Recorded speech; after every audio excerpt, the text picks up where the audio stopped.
The morning began as every morning had for the past 10 years, in silence and shadow, with Arabella Fairfax moving through the grand townhouse on Belgrave Square like a ghost who had forgotten she was ever alive.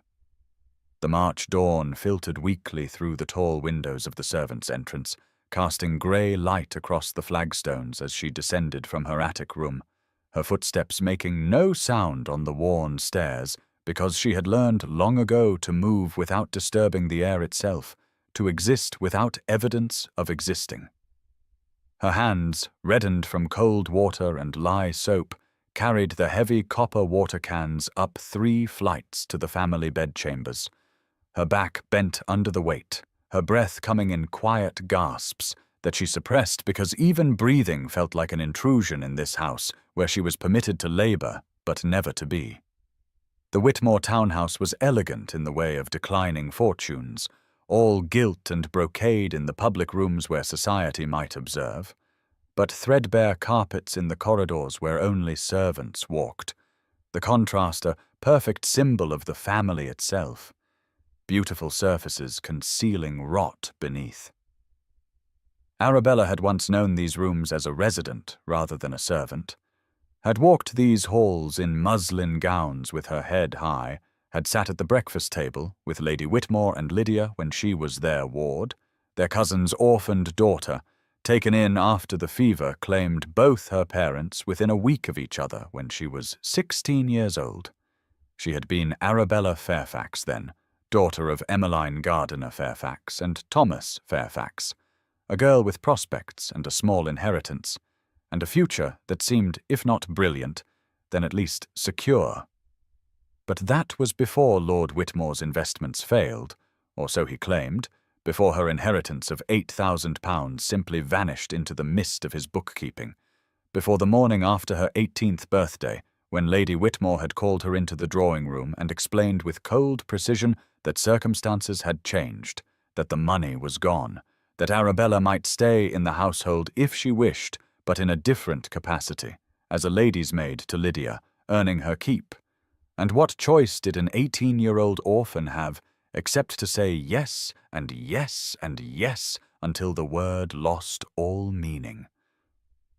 10 years had passed since that morning, and in those 10 years Arabella had not once been addressed by her Christian name, not once been called Miss Fairfax, not once been acknowledged as anything other than the girl or you there, or simply a gesture, a pointed finger, an expectation that she would know what was wanted without the dignity of being spoken to directly.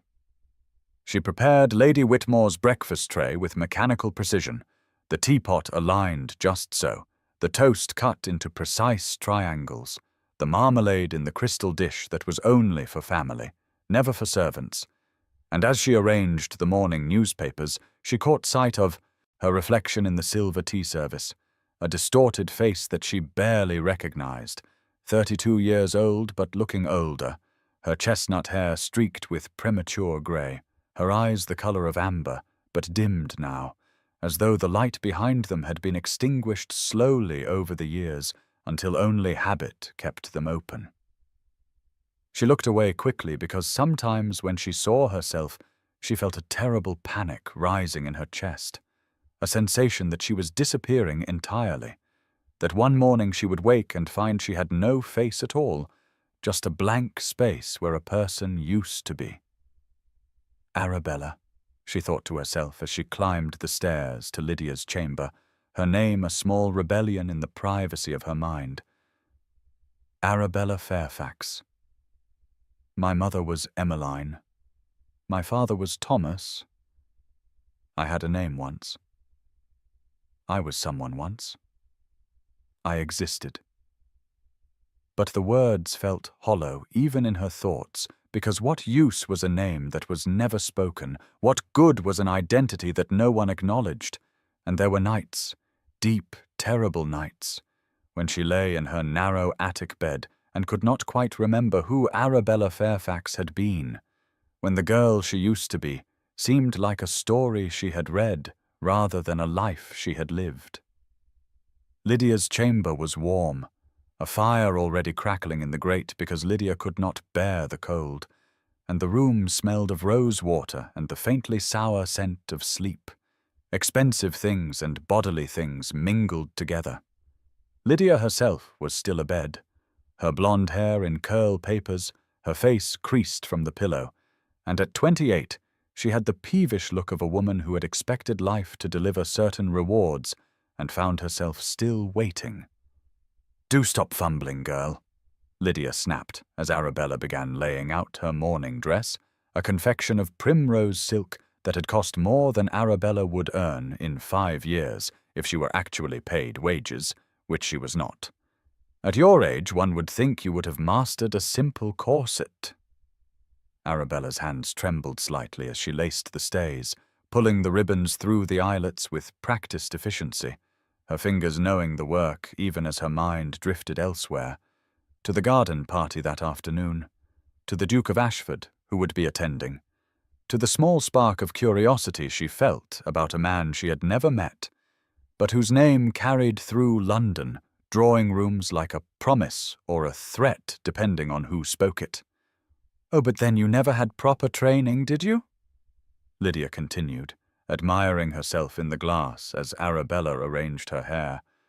"Father was too kind, taking you in like charity, giving you a position when you had nothing and no one." The words were calculated cruelty, a reminder of Arabella's fall, and once she might have flinched. But after 10 years she had learned to let such barbs pass over her like rain over stone, absorbing nothing, feeling nothing, because feeling was a luxury she could no longer afford.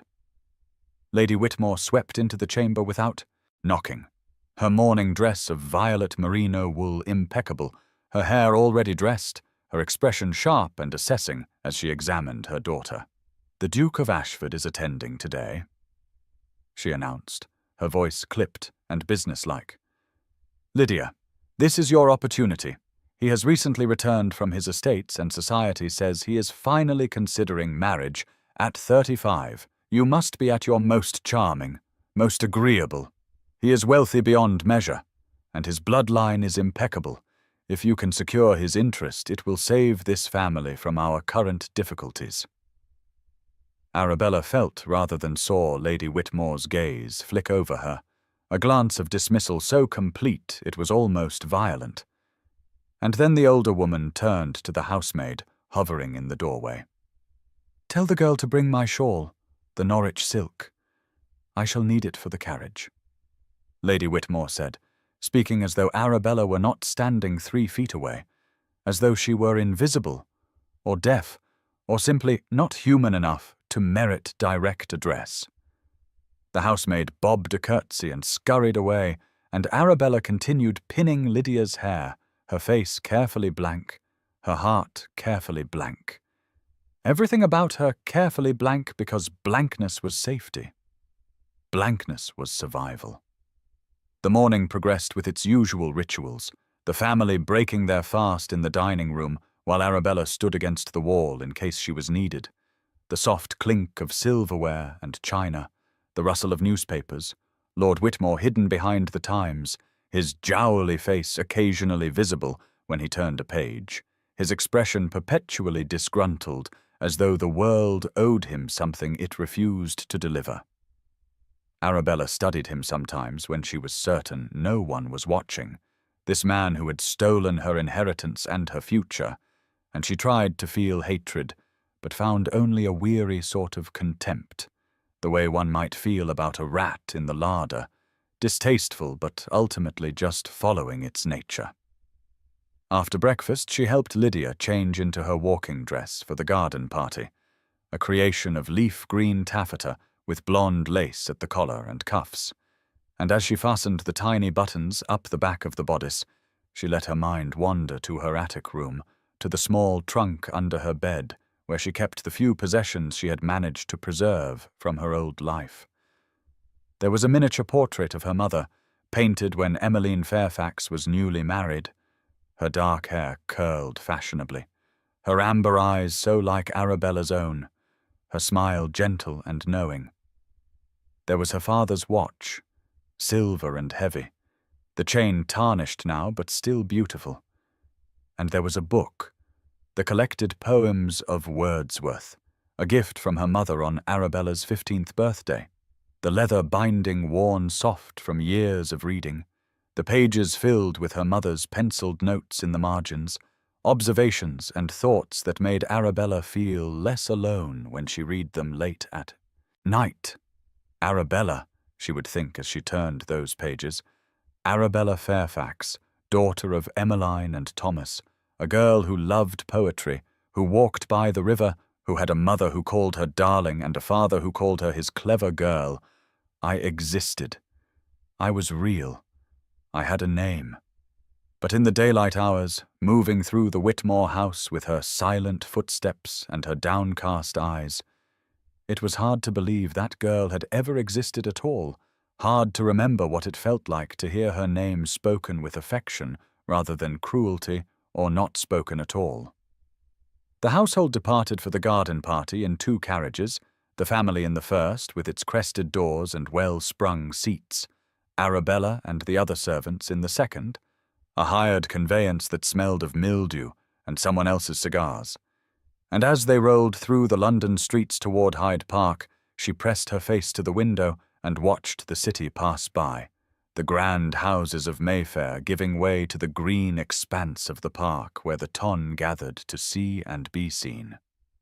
Spring was attempting to arrive despite the cold, crocuses pushing through the hard ground, trees beginning to bud, the air carrying a hint of something softer than winter, though March in London was never truly gentle. Arabella climbed down from the carriage and immediately set about her duties, carrying Lydia's shawl and reticule, staying 3 paces behind as the family joined the fashionable crowd promenading along the Serpentine.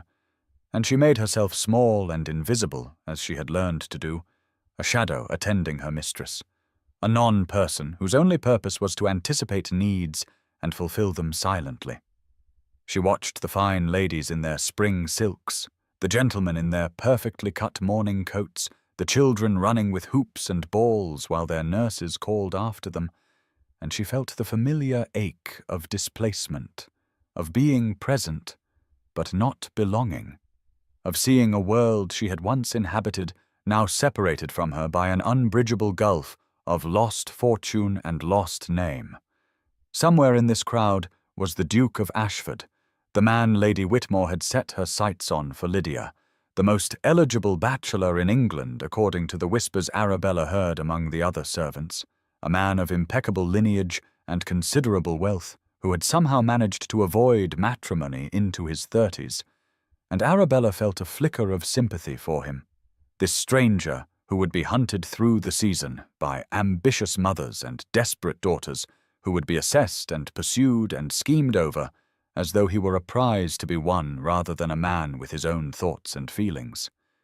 But such thoughts were dangerous, were above her station now, and she pushed them away as she had learned to push away all thoughts that reminded her she had once been educated, once been fit for a different kind of life, once been a person who mattered. The March wind picked up, sending ladies clutching at their bonnets, and gentlemen steadying their hats, and Arabella pulled her worn shawl more tightly around her shoulders, the thin wool barely adequate against the cold, and waited for whatever the afternoon would bring, invisible and silent, a woman without a name, in a world that had forgotten she ever had one. The garden party unfolded with all the predictable rituals of the London season, ladies promenading in their finest spring silks while gentlemen offered arms and compliments, mammas positioning their daughters in strategic locations like chess pieces on an elaborate board. And through it all, Arabella moved like water around stone, invisible and necessary, carrying Lydia's Norwich silk shawl when the sun grew warm, producing her painted fan when the exertion of walking made her mistress flush, holding her reticule and gloves and the small parasol that Lydia declared too precious to actually use. The afternoon sun filtered through the newly budding trees along the Serpentine, casting dappled shadows across the carefully tended lawns where white tents had been erected for refreshments, and a string quartet played Mozart from a raised platform, the music floating across the park like something from another world, beautiful and untouchable. Arabella stationed herself behind a large oak tree where she could observe Lydia without being observed herself, and from this vantage point she watched the arrival of the Duke of Ashford, Sebastian Wentworth, who entered the park with the kind of quiet authority that needed no announcement, the crowd simply parting for him as water parts for a ship's prow. He was tall, she noted, perhaps 35, as Lady Whitmore had said, with dark hair that wanted to curl despite being severely brushed back, and features that were more interesting than handsome, strong rather than pretty, a face that suggested intelligence and a certain weariness, as though he had seen enough of society to find it tedious, but was too well bred to show it. Within moments he was surrounded, a flock of pastel gowns and eager faces, mammas pushing their daughters forward with varying degrees of subtlety, and Arabella saw the almost imperceptible tightening around his eyes, the way his smile remained fixed and polite, while something behind it retreated to a safe distance. Lady Whitmore descended on him with Lydia in tow, her daughter's practiced smile bright and empty as a new shilling, and Arabella watched the familiar performance, Lydia's tinkling laugh at something the Duke said, her artful deployment of the fan, the way she tilted her head just so to display the column of her throat. All the calculations of courtship reduced to mechanical gestures that had been rehearsed until they appeared natural. The Duke bowed over Lydia's hand with perfect courtesy, but Arabella, who had learned to read faces in the margins of rooms, saw no particular interest in his expression, only the patient endurance of a man fulfilling social obligations he found tiresome. The music shifted to a livelier piece, and couples began to stroll the paths in pairs, the crowd dispersing slightly, and Arabella relaxed her vigilance for a moment, allowing herself to simply listen to the quartet, to let the beauty of the violin's voice wash over her like rain after drought. And she closed her eyes and remembered her mother playing the pianoforte in their old drawing-room, remembered singing together, remembered when music was something she participated in rather than something she heard from a distance. The moment of peace shattered when Lydia's voice cut across the lawn, high and artificially distressed. "Oh, how clumsy of me! I have spilled lemonade all over my gown!" And Arabella's eyes snapped open to see Lydia standing with a spreading stain across the green taffeta, the glass tilted just so in her hand, in a way that suggested the accident was entirely deliberate, and Lady Whitmore was already gesturing sharply in Arabella's direction. "You there! Fetch the spare shawl from the carriage immediately, the rose silk, quickly now before the Duke loses interest." And Arabella understood at once that this was strategy, that the ruined gown was meant to give Lydia an excuse to withdraw and return looking fresh and charming, a second entrance to recapture the Duke's attention. She gathered her skirts and ran, her worn half-boots slipping slightly on the grass, her breath coming hard because she had eaten almost nothing that morning, and the corset beneath her plain grey dress was laced tight to give her the appearance of a proper figure, and she reached the line of carriages where the Whitmore conveyance waited, retrieved the rose silk shawl from the compartment under the seat where spare items were stored, and turned to hurry back. The path she chose was a shortcut through a more secluded section of the park, a narrow trail bordered by early crocuses pushing their purple heads through the hard earth, and she was moving too quickly, her mind already calculating how long Lydia would be angry if she took too long, when she collided with something solid and warm and utterly unexpected. The impact knocked the breath from her lungs and sent her stumbling backward, the shawl flying from her hands to land in the dirt of the path, and for a terrible moment she could not process what had happened, could only register the sensation of panic flooding her body, because she had bumped into someone, had caused a disruption, had failed in the fundamental servant's duty of not being noticed. She dropped immediately into a curtsy, her eyes fixed on the ground, stammering apologies that would not quite form into coherent words. "Forgive me, Your Grace, And only then did she register the title she had used, the automatic deference that came from recognizing expensive boots and the hem of a perfectly tailored morning coat. And the panic intensified because she had collided with someone of rank, someone who could complain to the Whitmores, someone who could cost her the only position she had in the world. "Please, don't distress yourself," a voice said, and it was a good voice, deep and warm and educated, with an undertone of genuine concern rather than aristocratic irritation. It was entirely my fault. I wasn't watching where I walked. I came here to escape the crowd for a moment, and I'm afraid I was wool-gathering. Arabella remained frozen in her curtsy, her heart hammering against her ribs, and she heard the rustle of fabric, and then home to her absolute shock that the gentleman, the Duke of Ashford himself, she now realized, had knelt in the dirt of the path, heedless of his expensive dove-grey trousers, and was retrieving the fallen shawl. He brushed it off with careful hands and then extended it toward her, and she had no choice but to reach for it, her own hands trembling violently, and when their fingers touched as she took the silk from him, she felt something pass between them like a spark of static electricity, a shock of recognition that had no rational basis but was undeniable nonetheless.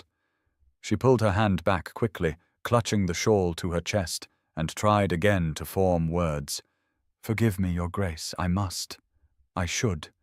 But her voice cracked and broke because it had been so long since she had spoken to anyone above her station, so long since anyone had spoken to her as though she were a person rather than a function, and she could feel her composure crumbling like old mortar.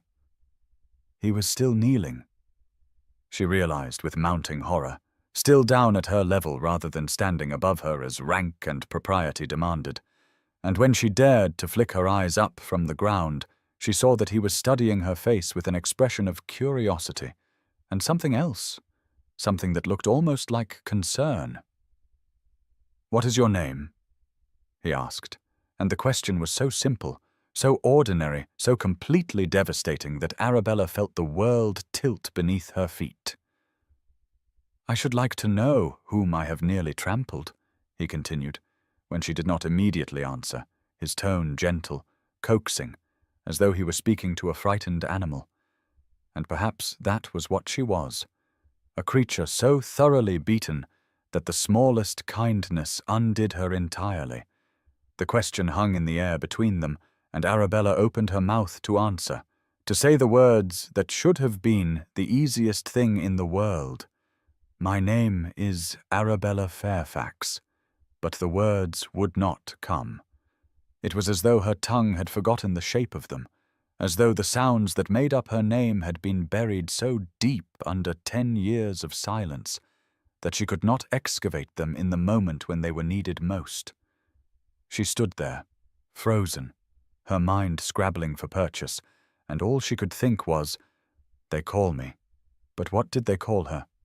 They called her girl, and you there, and nothing. They called her nothing at all. She began, and faltered. "They call me." But how could she explain that they did not call her? Anything. That she had no name in this household, that she had forgotten how to claim one. "I am," she tried again, but the sentence had no ending, because what was she? Who was she? The girl who had been Arabella Fairfax was gone, and in her place was this creature without identity, without voice, without the simple human right to a name. The Duke's expression shifted from curiosity to something deeper, a concern that looked almost like alarm, and he leaned slightly closer, his grey eyes searching her face. "They call you what?" he prompted gently. "Surely you have a name. Everyone has a name." But that was not true, Arabella thought with a clarity that was almost painful. Not everyone had a name.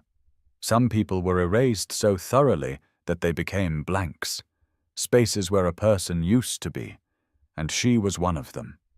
She had let herself become one of them, and the realization struck her with the force of a physical blow. "I serve the Whitmores, Your Grace," she whispered, because that at least was true. That at least was an identity she could claim, a function if not a name. "I must return. Forgive me." And without waiting for his response, she turned and fled, the rose silk shawl clutched in her hands, her half-boots slipping on the grass as she ran. Behind her she heard him call out, "Wait, please!" But she did not stop, could not stop, because if she stayed another moment in his presence, she would shatter completely, would dissolve into tears and truth-telling, and all the things she had locked away for 10 years in order to survive. She reached the area where the tents were erected and forced herself to slow, to smooth her face into blankness, to become invisible again. And when she presented the shawl to Lady Whitmore, the older woman snatched it without a word and draped it over Lydia's shoulders, already turning back to the Duke, who had apparently returned to the main party. His moment of escape ended.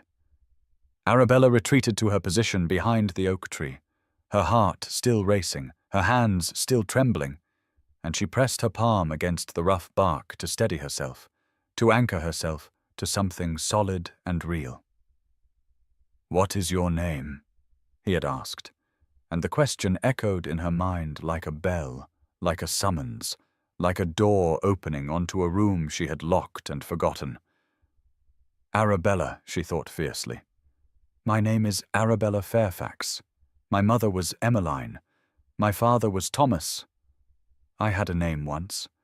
I have a name still, even if no one speaks it, even if I have forgotten how to speak it myself."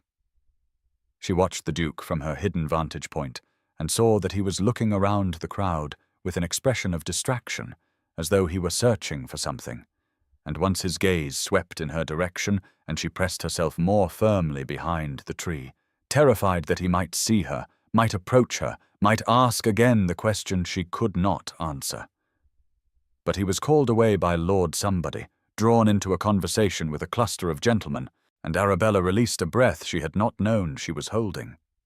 The afternoon wore on with excruciating slowness, the sun climbing higher and then beginning its descent, the crowd thinning as people departed for their next engagements, and through it all, Arabella stood and waited, and tried not to think about the moment on the path, the touch of his fingers against hers, the way he had knelt in the dirt as though her dignity mattered as much as his own. Lydia was in a foul temper on the ride home. The Duke had been polite, but not particularly attentive, had danced attendance on her for precisely the amount of time courtesy demanded, and not a moment longer. And she blamed Arabella for taking too long with the shawl, for failing to return before his interest wandered, as though Arabella's brief absence had somehow cost her a duchess's coronet. "You are useless," Lydia hissed as they climbed into the carriage. "Utterly useless. I should have father dismiss you and find someone competent." But even as she spoke the words, both of them knew they were empty, because Arabella worked for no wages, and no lady's maid could be hired for free.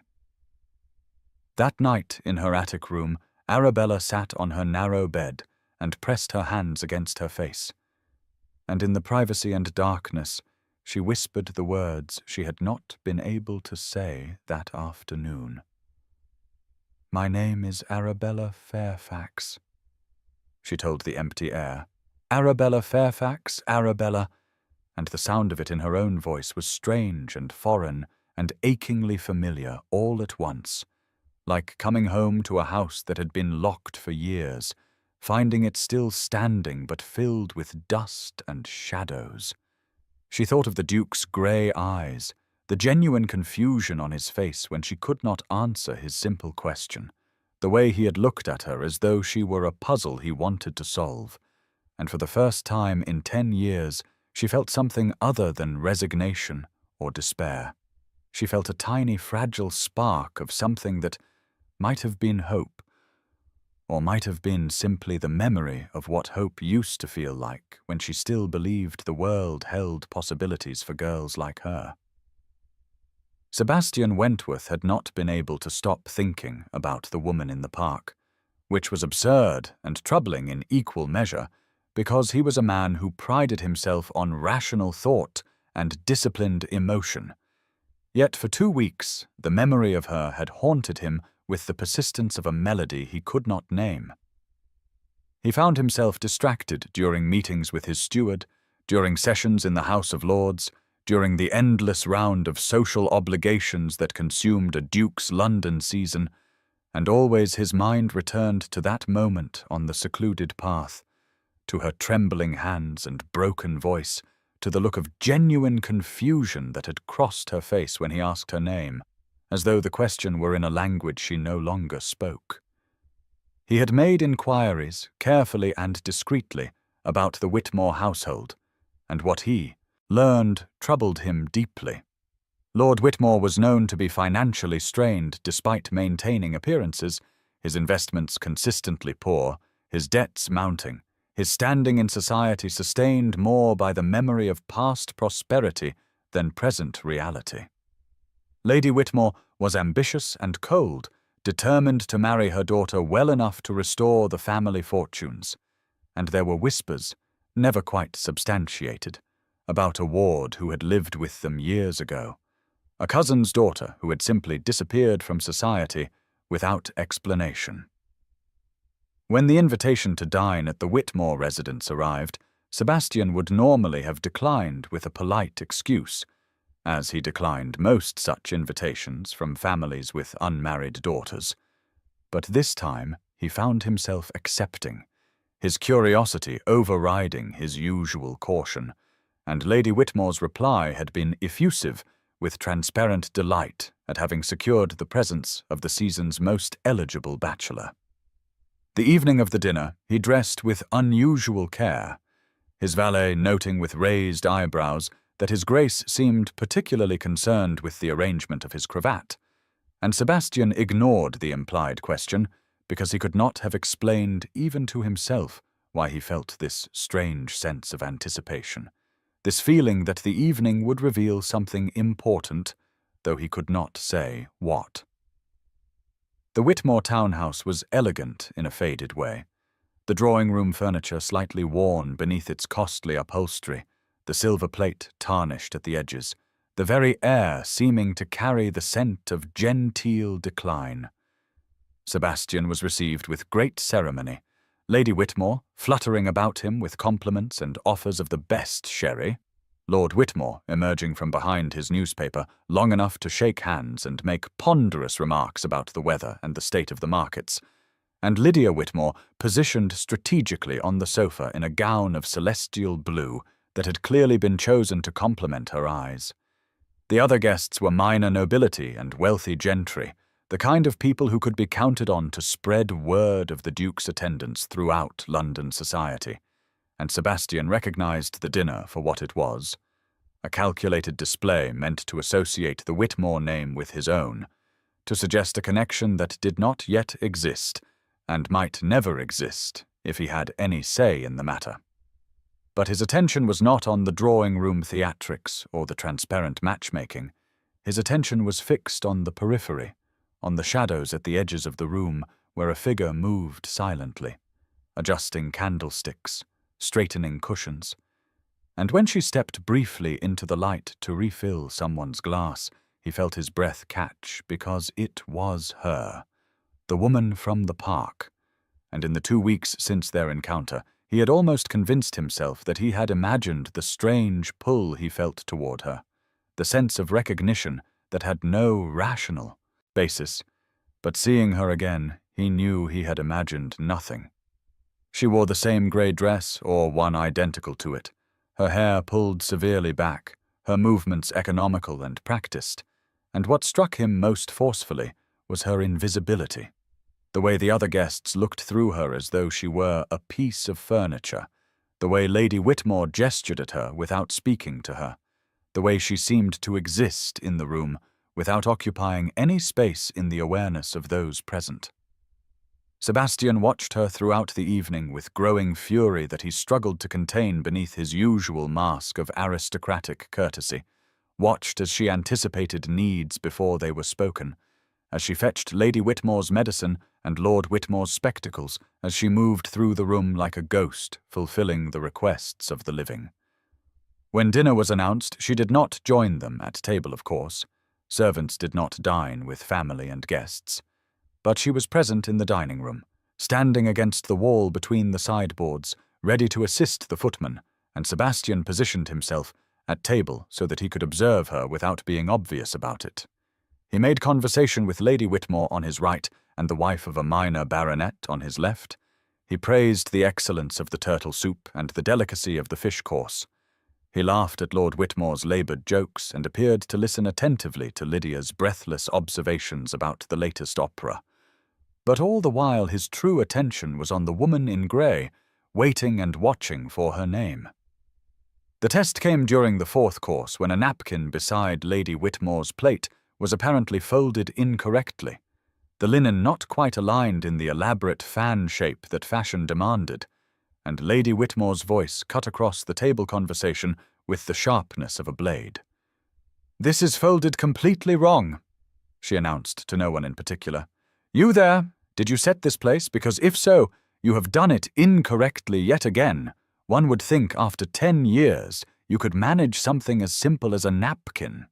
Sebastian saw the woman's face, saw the way it remained carefully blank, even as something flickered in her amber eyes, oceans of suppressed feeling visible for just a moment before being ruthlessly contained, and he felt his hand tighten on his wine-glass with the effort of not speaking, of not saying what he wanted to say, which was that Lady Whitmore was a petty tyrant who deserved neither respect nor service. The woman, still unnamed, moved forward silently and refolded the napkin with deft fingers. Her head bowed and retreated to her position against the wall, and not once during the entire exchange did Lady Whitmore look at her directly or use any form of address that acknowledged her humanity. Sebastian filed away this observation, along with all the others he had collected throughout the evening, the casual cruelties, the deliberate erasures, the systematic denial of personhood, and he felt his resolve hardening into something that was not quite anger, but rather a cold determination to understand what was happening in this household, and why. After dinner, the company retired to the drawing-room for coffee and cards, the gentlemen having dispensed with the usual separation, and port in deference to the Duke's known preference for mixed company, and Sebastian settled himself in a chair that gave him a view of the entire room, watching as the woman in grey cleared away coffee cups and straightened chairs and remained utterly invisible to everyone except himself. He waited until the evening began to wind down, until guests started making their farewells, and then he rose and made a show of patting his pockets and looking around with an expression of mild concern. "I seem to have misplaced my gloves," he announced to Lady Whitmore. "I believe I may have left them in the drawing-room when we went into dinner. Pray do not trouble yourself. I shall retrieve them directly." And before she could offer to send a servant, he was already moving toward the door. The drawing-room was dim, the candles burning low in their sconces, and the air smelled of beeswax and the dying roses that filled a vase on the mantelpiece, their petals beginning to brown at the edges. She was there, as he had hoped she would be, moving quietly about the room collecting stray glasses and crumpled napkins, and when he entered, she looked up with a start of surprise and immediate fear, her body going still as a rabbit who has sensed a fox. "Forgive me, Your Grace," she said, her voice barely above a whisper. "I did not mean to disturb you. I shall leave at once." But Sebastian raised a hand to forestall her. "Please do not go," he said gently. "I am the one intruding on your work, and I wonder if I might speak with you for a moment."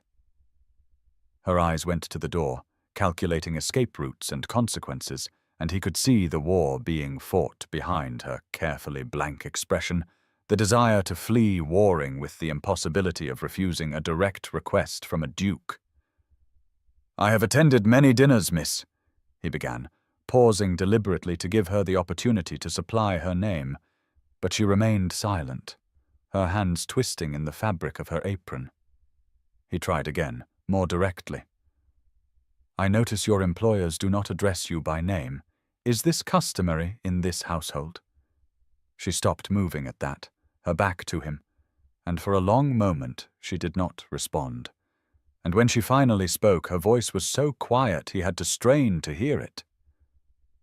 It is not my place to have a name, Your Grace, she said. I am a servant. The words hit him like a physical blow, the quiet resignation in her voice, the absolute conviction that she had no right to the most basic marker of human identity. And Sebastian felt something shift in his chest, a crack opening in the careful control he maintained over his emotions.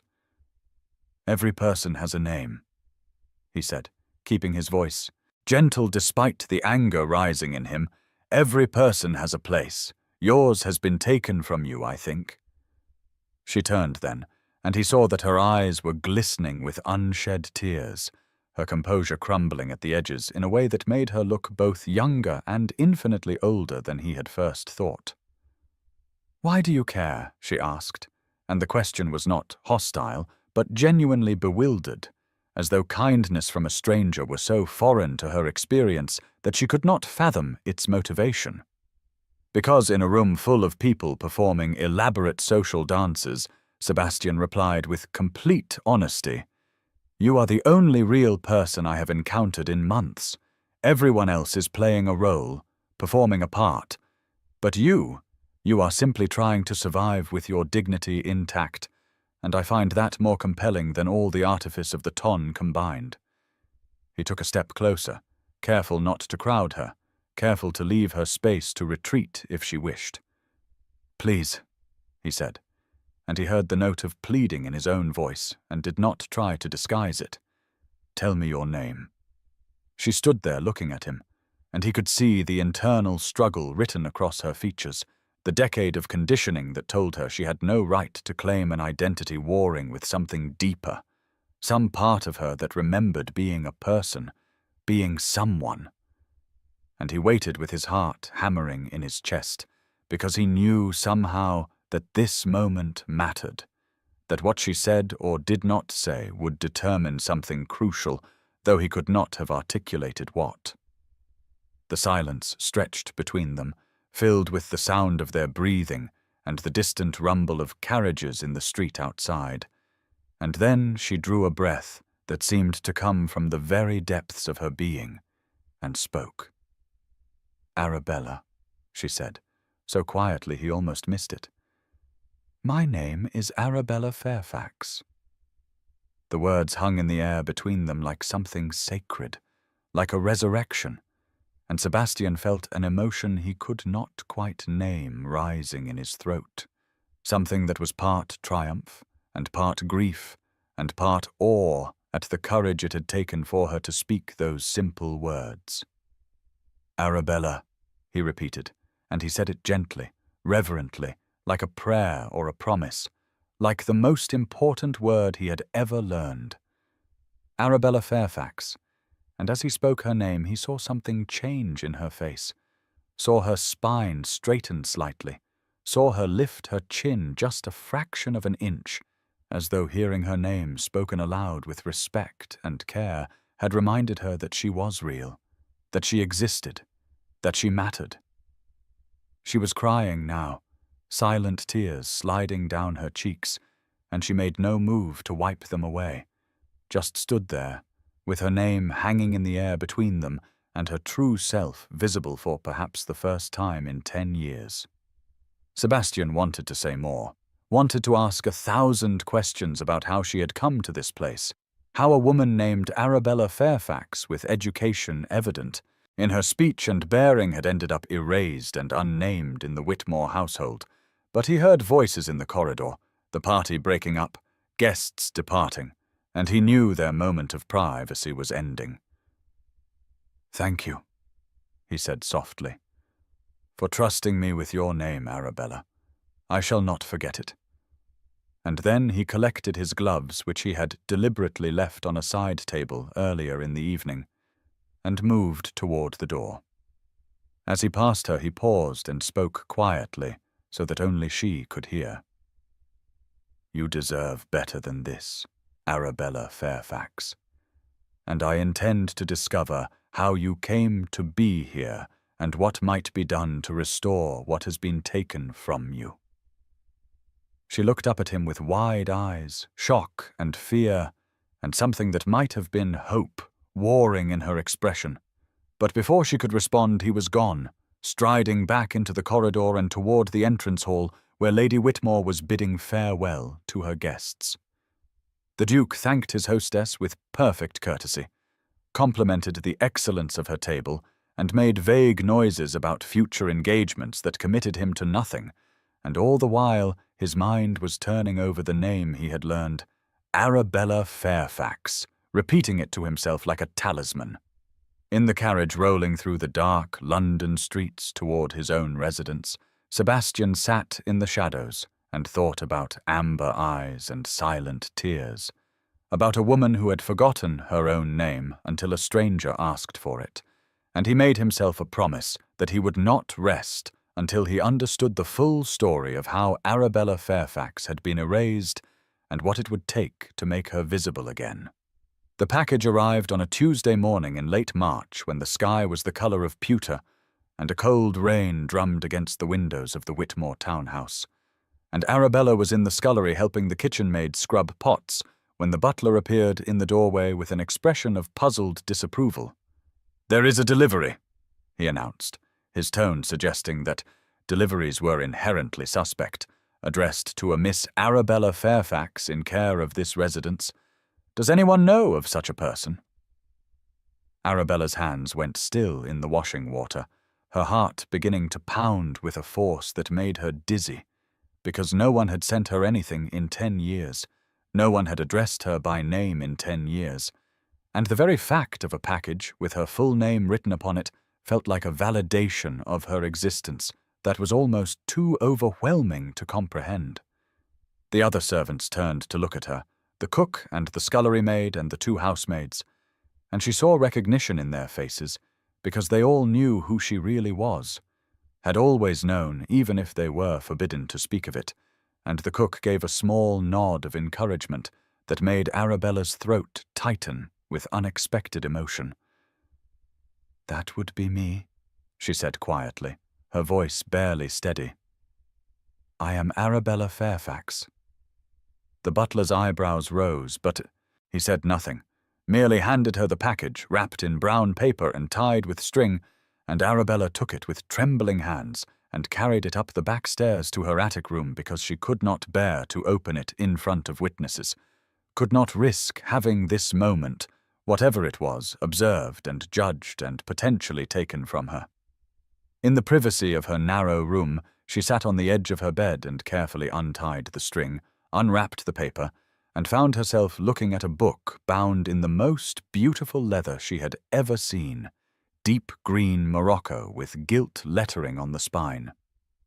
The Complete Poetical Works of William Wordsworth, the title read, and tucked inside the front cover was a card in a bold masculine hand that said simply, "For Miss Arabella Fairfax, who deserves beautiful things, with the compliments of the Duke of Ashford."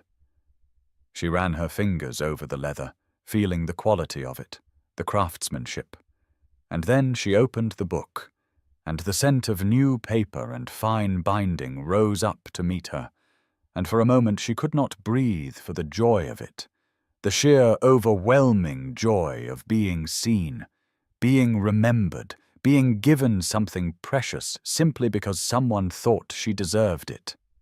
She turned to her favorite poem, Tintern Abbey, and began to read, and the words were the same words she had read in her mother's old volume hidden under her mattress. But they looked different in this beautiful edition, looked somehow more real, more valid, and she felt tears sliding down her cheeks as she read about the still sad music of humanity and the sense sublime of something far more deeply interfused. She did not hear the door open, did not hear the footsteps on the stairs, and the first indication she had that she was no longer alone was Lady Whitmore's voice cutting through the room like a whip. "What is that?" the older woman demanded, and Arabella looked up to find Lady Whitmore standing in the doorway with Lydia behind her, both of them staring at the book in Arabella's hands with expressions of outrage and something that looked almost like fear.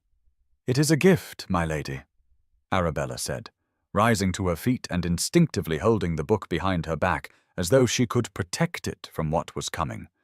"A gift," Lady Whitmore repeated, her voice rising. "A gift from whom? What gentleman sends gifts to a servant? Bring that here at once." Arabella hesitated for a fatal second, and then Lady Whitmore was crossing the room and snatching the book from her hands, and Arabella watched in horror as the older woman examined it, saw the card tucked inside, read the inscription, and her face went white, and then red with fury. "The Duke of Ashford," Lady Whitmore hissed. "You have been receiving attentions from the Duke of Ashford. Who do you think you are, receiving gifts from gentlemen? Have you been whoring yourself to him? Is that it? Using your position in this house to attract his notice and offer him your availability?" The accusation was so vile, so utterly false and cruel, that Arabella felt something inside her snap, a cord that had been pulled taut for 10 years suddenly breaking, and before she could stop herself, words were pouring out of her mouth, words she had not dared to speak in a decade. "I have done nothing wrong," she said, and her voice was shaking but clear. "I have done nothing to encourage the Duke's attention beyond existing in his presence. He is a kind man who noticed I exist, something this family has not done in 10 years. The silence that followed was absolute, broken only by the sound of rain against the window and Arabella's ragged breathing, and she saw shock ripple across Lady Whitmore's face, followed by a rage so pure it was almost incandescent. "You forget yourself, girl," Lady Whitmore said, her voice low and venomous. "We took you in when you had nothing. When your parents died and left you penniless, we gave you a home and employment. This is how you repay our charity, by tempting a duke with your—" She paused, searching for words cutting enough to wound. "With your aging charms and your presumption." Something broke loose in Arabella then, 10 years of silence and submission and swallowed rage. And she heard herself speaking words she had never intended to say aloud, truths that had festered in the darkness of her silence. "You took me in, and then you took everything from me," she said, and her voice was steady now, hard as stone. "My inheritance, my name, my life. I was 18 years old. I trusted you. I believed you when you said the money was gone, when you said I should be grateful for a position in your household. But I was not penniless. My parents left me £8,000. Where did it go?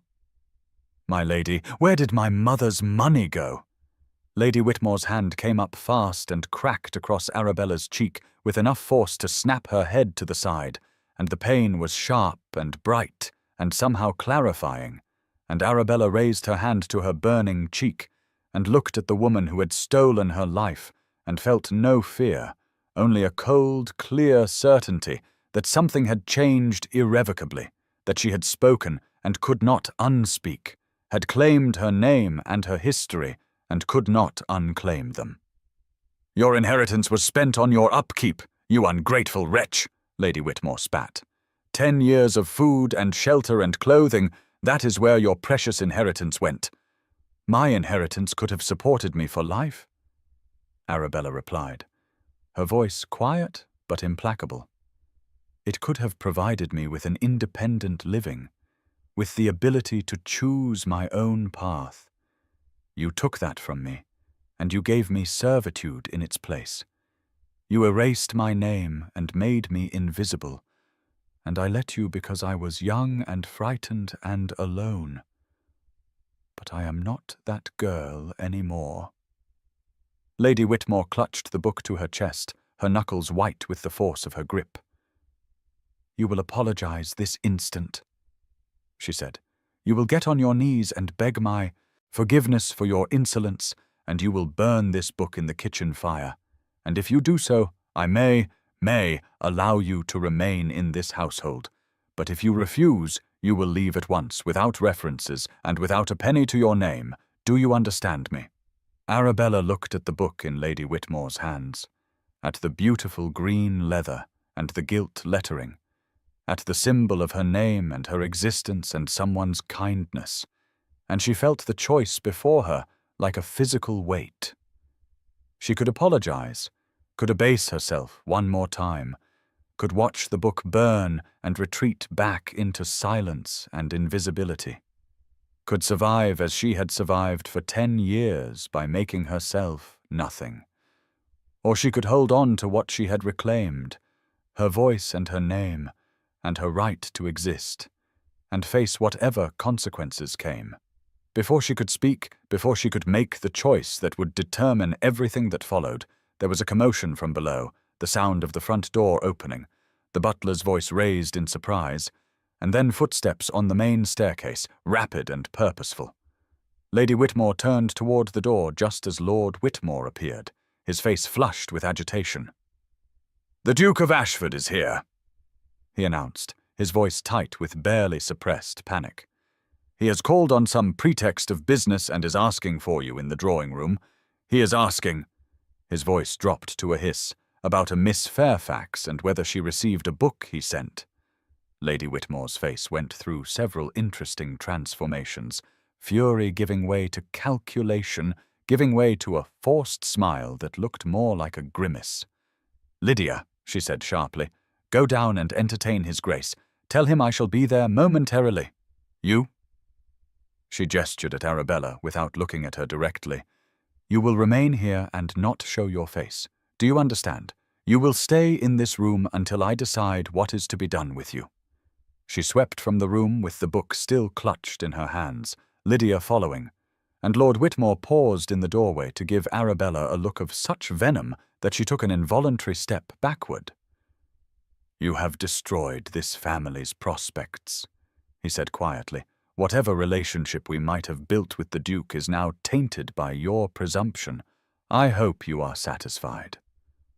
Then he too was gone, and Arabella was left alone in her attic room with her burning cheek and her racing heart, and the terrible exhilaration of having spoken, having claimed herself, having broken free of the silence that had been her prison.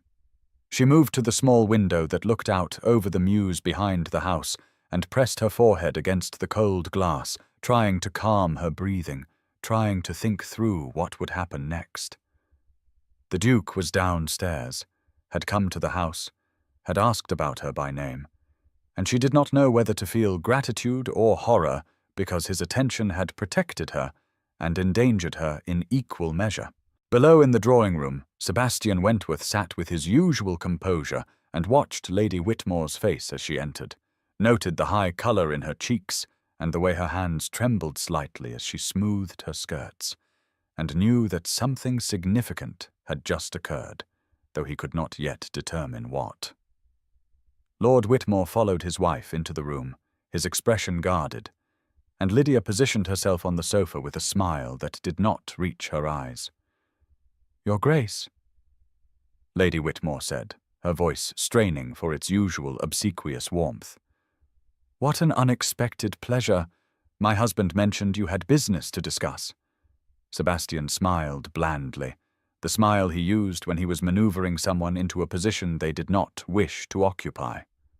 "Indeed," he said, "though business is perhaps too strong a word, I merely wished to make a courtesy call. We had such a pleasant evening at your dinner party last week, and I wanted to inquire after everyone's health." "How very kind," Lady Whitmore murmured. "We are all quite well, thank you."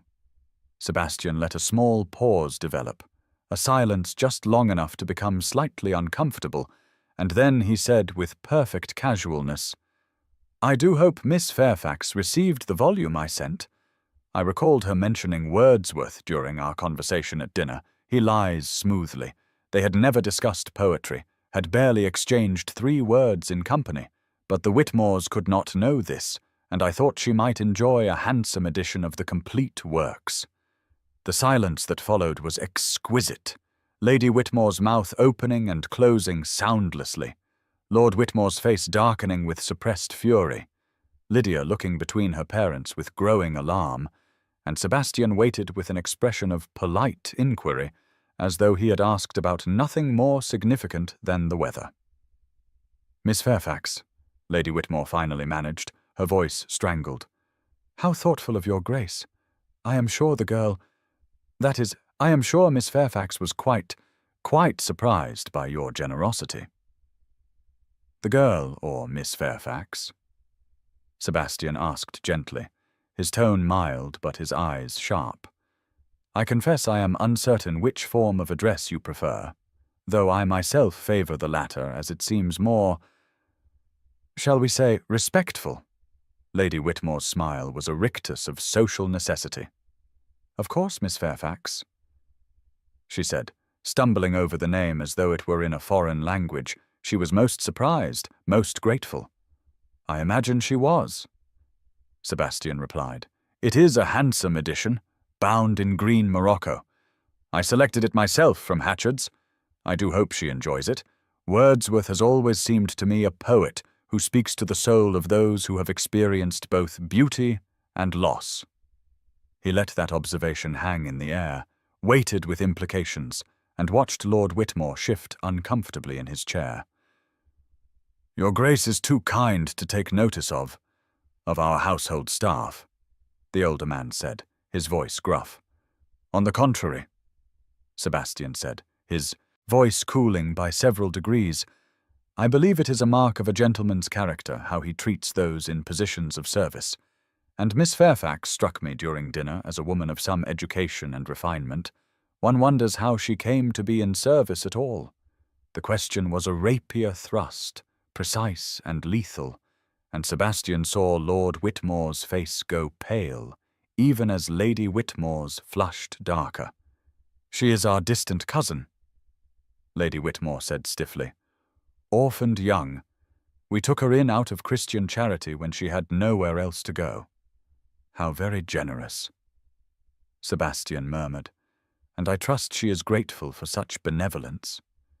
The tension in the room was thick enough to cut, and Sebastian rose with fluid grace, judging that he had accomplished what he came to do, had forced them to acknowledge Arabella by name, had made clear that her existence was known to him and mattered to him, had put them on notice that she was not as invisible as they wished her to be. "I shall not take up any more of your valuable time," he said, bowing to Lady Whitmore with perfect courtesy. "Please do convey my regards to Miss Fairfax. I hope the volume brings her pleasure." He departed with the same calm authority with which he had arrived, and in his wake he left a household in turmoil. Lady Whitmore White lipped with rage, Lord Whitmore pouring himself a large brandy despite the early hour, and Lydia demanding to know what was happening and being told sharply to be quiet. Upstairs in her attic room, Arabella heard the front door close, heard the Duke's carriage pull away, and she sank down onto her narrow bed with her head in her hands, shaking with reaction to everything that had happened in the space of an hour. She had spoken her truth, had claimed her name, had been struck and threatened and saved all at once, and she did not know what would come next. But she knew with absolute certainty that she could not go back to silence, could not return to being the invisible girl who had forgotten her own name. The book was gone, confiscated by Lady Whitmore, but the fact of it remained. The Duke had sent her something beautiful, had called her by name, had noticed she existed, and that could not be taken back, no matter what happened. She touched her burning cheek where Lady Whitmore had struck her, and felt not pain, but a strange, fierce joy, because the slap was proof that she was real, that she had impact, that she could no longer be ignored or erased. "Arabella Fairfax," she whispered to herself in the gathering dusk. "My name is Arabella Fairfax, and I exist." Arabella could not sleep, had not truly slept since the morning of the book and the confrontation, and the Duke's strategic appearance in the drawing-room 3 days ago, and she lay in her narrow attic bed, watching the moonlight creep across the sloped ceiling, and felt the restless energy that came from having broken a decade of silence, and discovered that the world had not ended, that she was still breathing, still existing, still somehow intact, despite having shattered every rule that had governed her survival. Lady Whitmore had not dismissed her, had not carried through on her threat to turn her out without references, and Arabella suspected this was because the Duke's pointed inquiries had made it clear that Arabella's invisibility was no longer guaranteed, that her mistreatment might have consequences beyond the walls of the Whitmore household. The book had disappeared, confiscated, and presumably destroyed, but its ghost remained. The fact of it, the Duke's recognition of her name and her worthiness to receive beautiful things, and she found herself returning again and again to the moment when she had held it in her hands, had felt the quality of the leather, had read the inscription, "For Miss Arabella Fairfax, who deserves beautiful things." She rose finally when the clock in the hall below struck midnight, unable to bear the confines of her small room any longer, and she pulled on her wrapper over her plain cotton nightgown and took the candle from beside her bed, shielding the flame with her hand as she descended the servants' stairs on bare feet that made no sound on the worn wood. She knew where she was going, though the knowledge felt dangerous, felt like another transgression in a week that had been full of them. But she could not stop thinking about what she had said to Lady Whitmore. My inheritance could have supported me for life. Where did my mother's money go? And she wanted proof. Needed proof, needed to see with her own eyes what had become of the £8,000 that should have been hers. The library was on the ground floor, a room she was permitted to enter only to dust and sweep, never to read or linger, and it was Lord Whitmore's domain, filled with his ledgers and correspondence and the accumulated books of 3 generations of Whitmores who had been more interested in appearing cultured than in actual learning. She turned the handle slowly, wincing at the small click of the latch, and slipped inside, closing the door behind her with infinite care. The room was silver with moonlight streaming through the tall windows that faced the garden, and the leather spines of hundreds of books gleamed dully in the pale light. And for a moment, Arabella simply stood there, breathing in the scent of old paper and dust and furniture polish, feeling like a thief in a place that should have been available to her, that would have been available to her if her life had taken the path it was meant to take.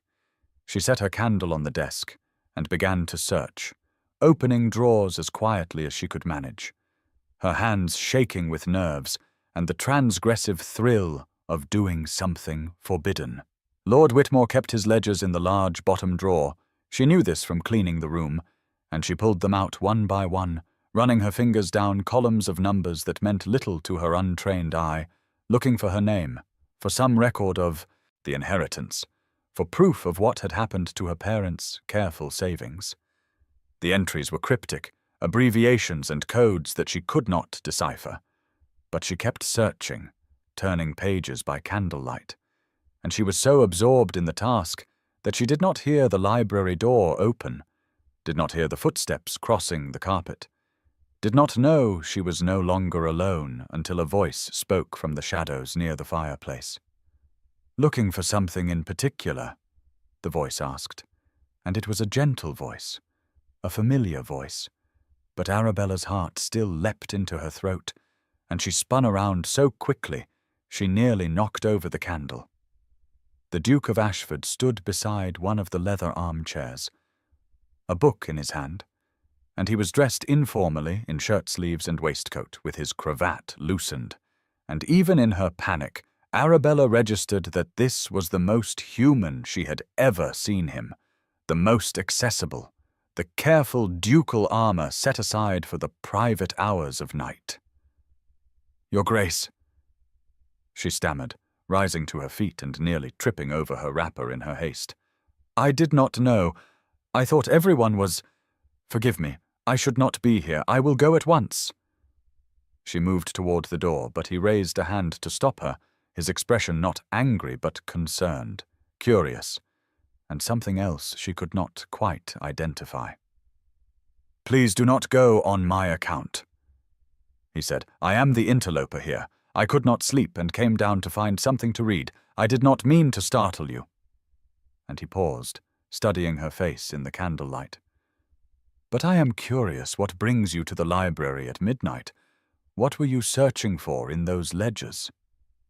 Arabella stood frozen between the desk and the door, her mind racing through possible explanations and finding none that did not reveal too much, that did not make her seem foolish or presumptuous or dangerously naive.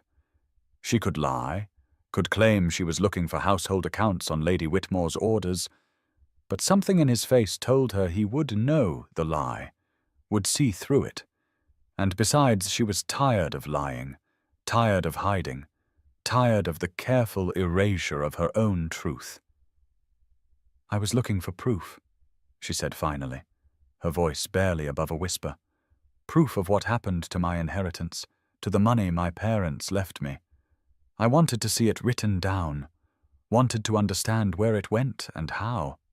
Sebastian set down his book and moved closer, not crowding her but closing the distance between them until he stood on the other side of the desk, the ledgers spread between them like evidence in a trial. "Tell me," he said quietly. "Tell me everything. From the beginning." And so she did, the words spilling out of her in the silver darkness, the whole story that she had carried silently for 10 years, finally given voice. She told him about her childhood, about her mother Emmeline, who had played the pianoforte and read poetry, about her father Thomas, who had been a gentleman of modest means but careful habits, about how they had both died within a week of the fever when she was 16, and she had been sent to live with the Whitmores, her mother's distant cousins, the only family she had left in the world.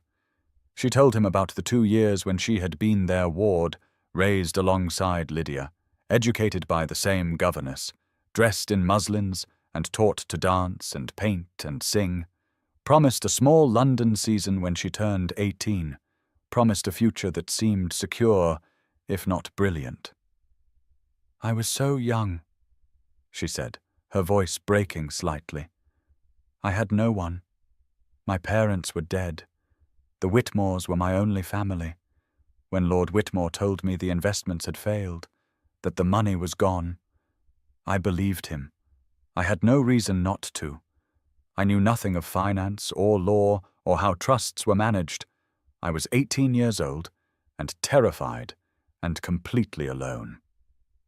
Sebastian listened without interrupting, his face growing harder with each revelation, and in the candlelight she could see the muscle jumping in his jaw, the way his hands gripped the edge of the desk as though he needed to hold on to something solid to keep from doing violence to the furniture, or the walls, or the absent Lord Whitmore. "Did you ever see documentation?" he asked when she paused.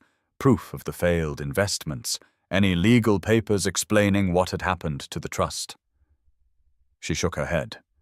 "No, he said it was too distressing for me to review, that I should not trouble myself with such unpleasant business. He said I should be grateful they were offering me a position in the household, rather than turning me out with nothing, that they would provide for me, that I would always have a home here. What choice did I have? Where could I have gone?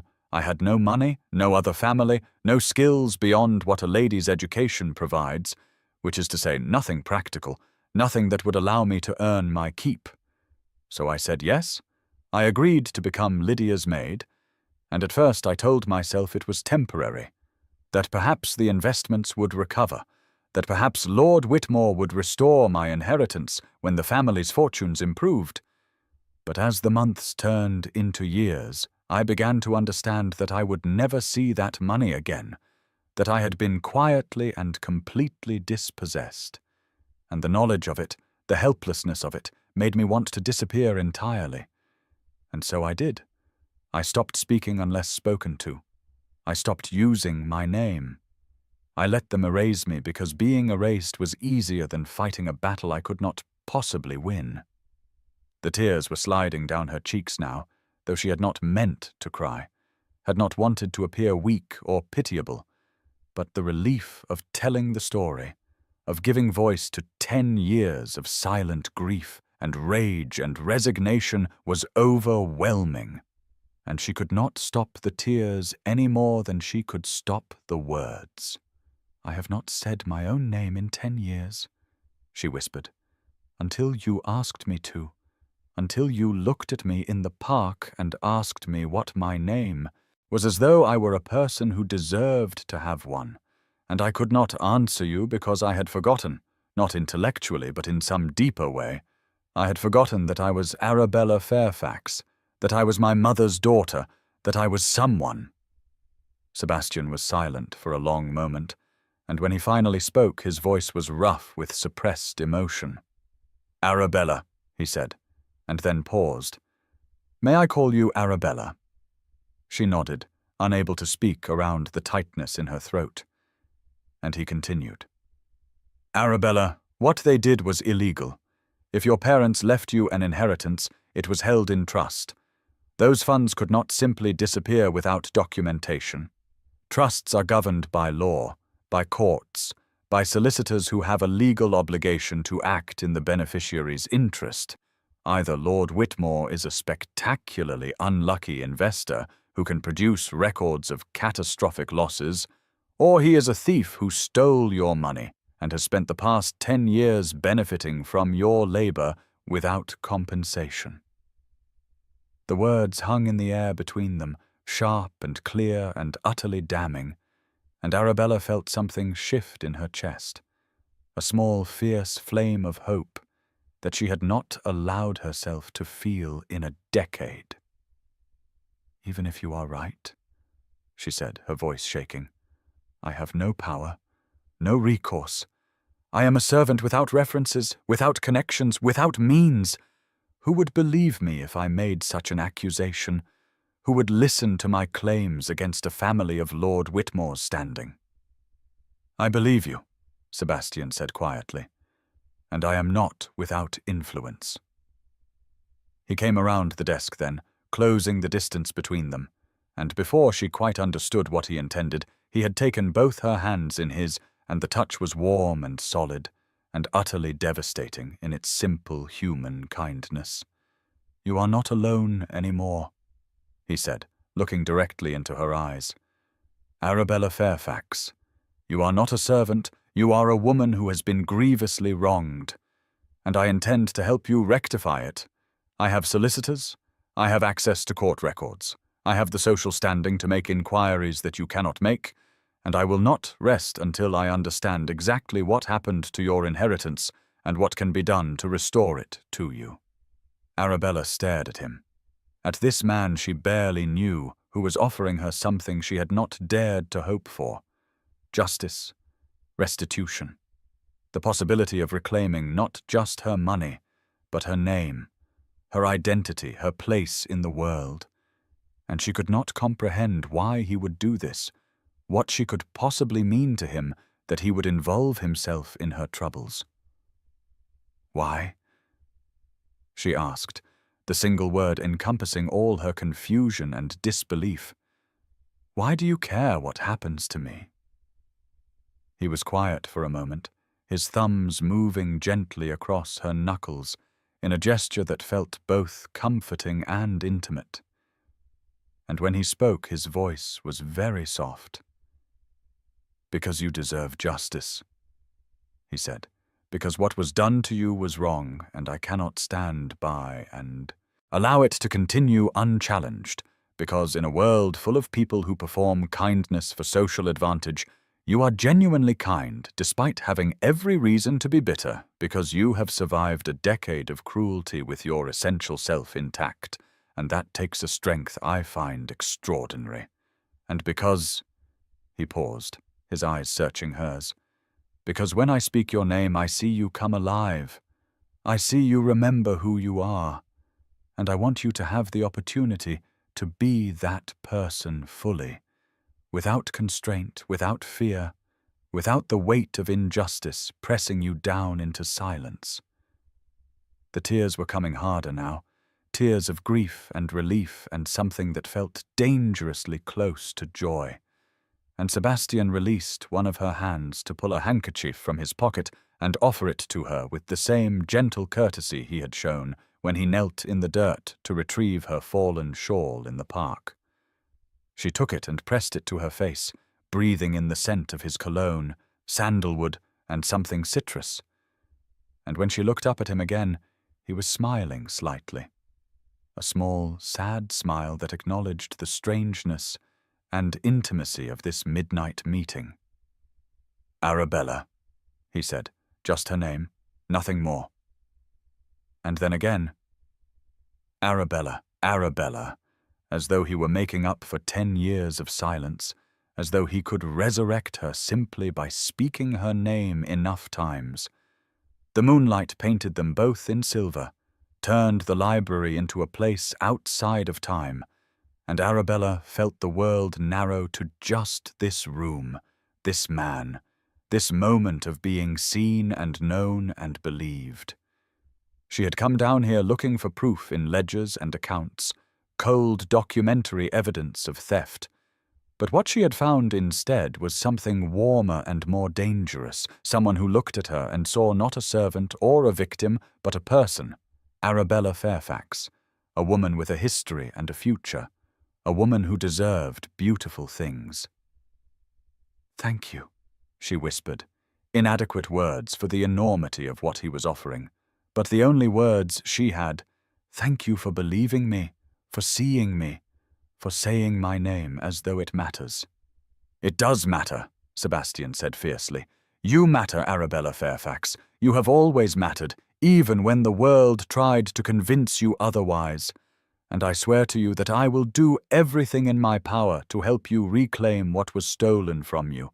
Your inheritance, yes, but more than that, your name, your voice, your right to exist in the world as yourself, rather than as someone's invisible servant." They stood there in the silver darkness with their hands joined, and the ledgers spread across the desk like accusations, and Arabella felt herself transformed, felt the girl she had been and the woman she was becoming existing simultaneously in this moment, and she knew that whatever happened next, whatever investigations or confrontations or legal battles lay ahead, she would never again be the invisible woman who had forgotten her own name, because Sebastian Wentworth, Duke of Ashford, had looked at her in a library at midnight and called her Arabella as though it were a prayer, as though her name were the most important word he knew, and she believed him. Spring arrived in London with a rush of green and gold, the squares and gardens suddenly alive with daffodils and early roses, and the transformation of the city seemed to mirror something shifting inside Arabella herself, a gradual unfurling after years of being tightly closed against the cold. Sebastian hired a solicitor the day after their midnight meeting in the library, a discreet man named Mr. Henshaw, who specialized in trust law and had a reputation for both competence and confidentiality. And while the investigation proceeded quietly in the background, Sebastian himself became a frequent visitor to the Whitmore household, appearing with such regularity that even Lady Whitmore's transparent delight at having secured the Duke's continued attention began to curdle into anxiety as she sensed something in his manner that she could not quite identify, some purpose beyond the ostensible courtship of Lydia that made her uneasy. He came for tea and stayed for dinner. He came for dinner and lingered in the drawing-room afterward. He accepted invitations to musical evenings and card parties, and each time he found ways to speak with Arabella, manufacturing small requests that the Whitmores could not refuse without appearing churlish or suspicious. He asked that she bring him tea in the study when he was closeted with Lord Whitmore discussing some fabricated business matter. He wandered into the garden at precisely the hour when she was cutting flowers for the dining table. He expressed interest in borrowing a book from the library and requested that she retrieve it for him because she would know where such things were kept. The Whitmores watched these interactions with growing alarm, but could do nothing to prevent them, without openly acknowledging that they wished to keep Arabella away from the Duke, and such an acknowledgment would require explaining why a mere servant merited such concern, would risk exposing the very situation they had worked so hard to conceal. Arabella found herself living in a state of constant anticipation, never knowing when Sebastian would appear, when she would turn a corner and find him there with some excuse to speak with her. And the conversations that resulted were unlike anything she had experienced in 10 years.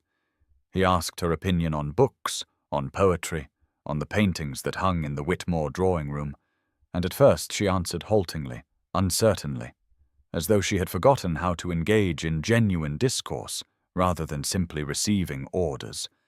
But gradually her responses grew longer, more confident, and she felt something waking inside her that had been dormant so long she had thought it dead.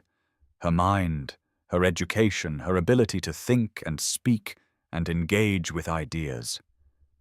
"Tell me about your childhood," Sebastian said one afternoon in the garden, where he had found her cutting tulips, their heads heavy with spring rain. "What did you love?" The question was so simple and yet so profound, asking not what she had done but what she had loved, asking about joy rather than duty, and Arabella found herself answering with a honesty that surprised her. "I loved reading," she said, arranging the tulips in her basket with care. "My mother and I would read poetry together. We had a favorite seat by the window in our old house. The light was best there in the afternoons. We would take turns reading aloud. Wordsworth especially. She loved Wordsworth, the way he wrote about nature and memory and the relationship between them. She died when I was 16. My father followed a year later. The fever took them both within a week." Sebastian was quiet for a moment, his face grave with sympathy. "You have endured so much loss," he said gently. "We all endure, Your Grace." Arabella replied, "Some of us just have less choice in the matter. Loss comes to everyone eventually. The question is only what we do with it, whether we let it destroy us or whether we find a way to carry it and continue." "Sebastian," he said abruptly, and when she looked up at him in confusion, he continued, "When we are alone, call me Sebastian. You said your name for me. The least I can do is offer mine in return." She stared at him, shocked by the intimacy of such a request, the impropriety of it. "I could not possibly," she began, but he shook his head. "You can," he said. "You are not my servant, Arabella. You never were. You are a woman who has been wronged and whom I am attempting to help, and I would very much like it if, when we speak privately, you would use my Christian name as I use yours." The suggestion hung between them in the spring air, weighted with implications that made Arabella's heart race, and after a long moment she nodded, unable to speak, but willing to accept this small rebellion against the hierarchy that had governed every interaction of her adult life. "Sebastian," she said, testing the name on her tongue, and he smiled, a real smile that transformed his usually reserved features into something warm and almost boyish.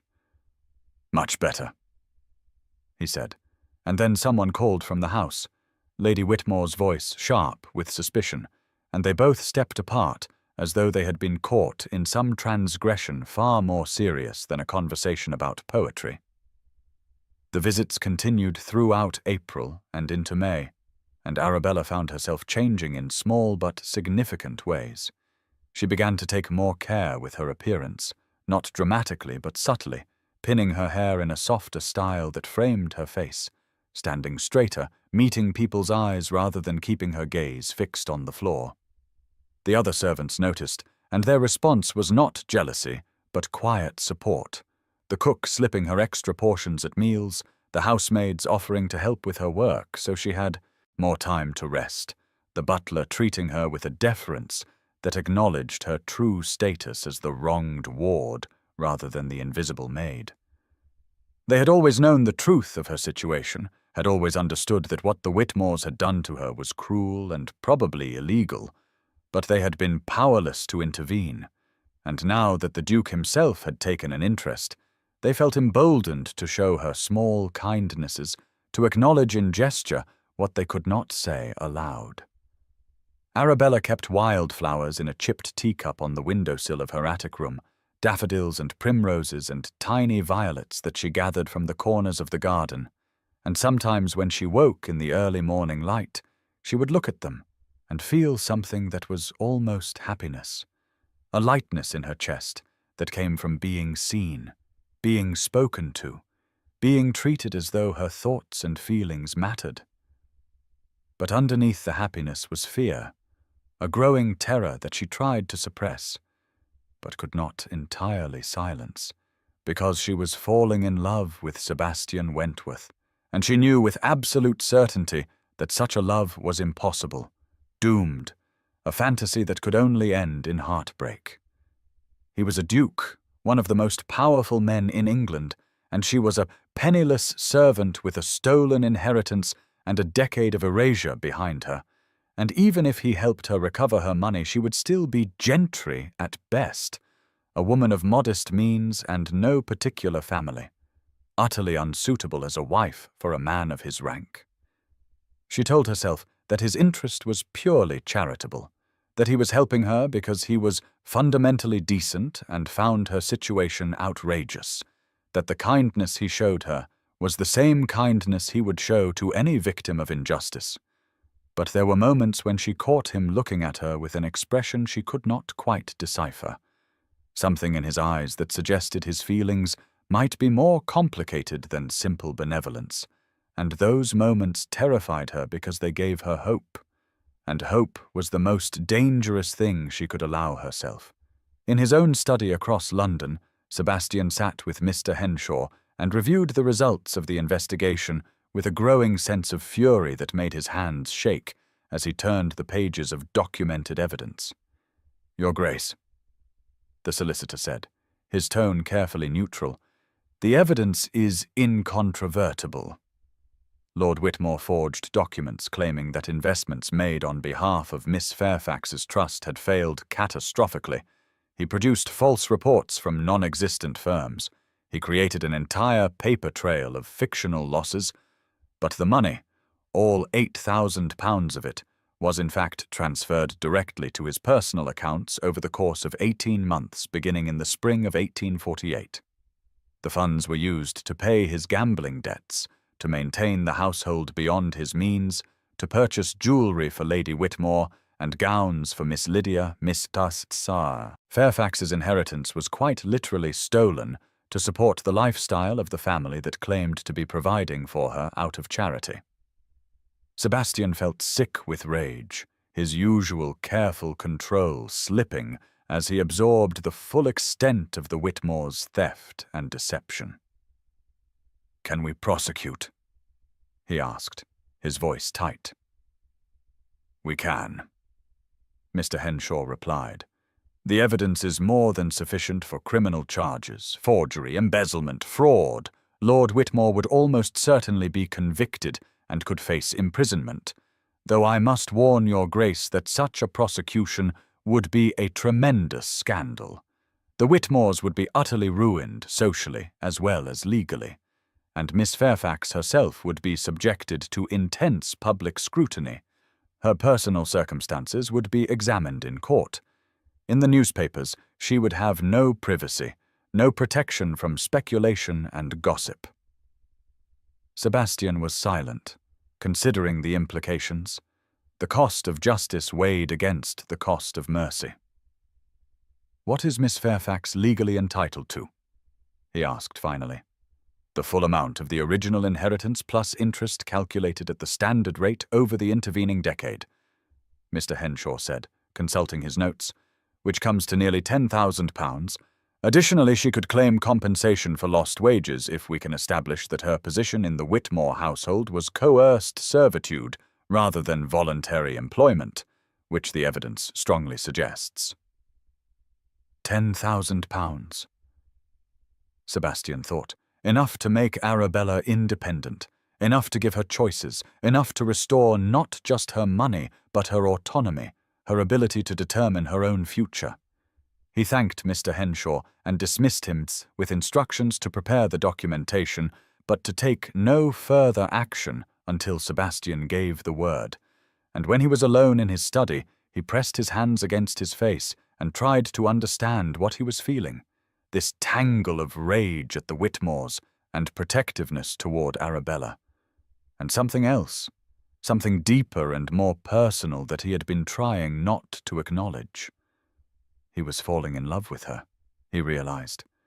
And the realization was both exhilarating and terrifying because he had not intended this, had not meant to feel anything beyond the righteous anger of a man witnessing injustice.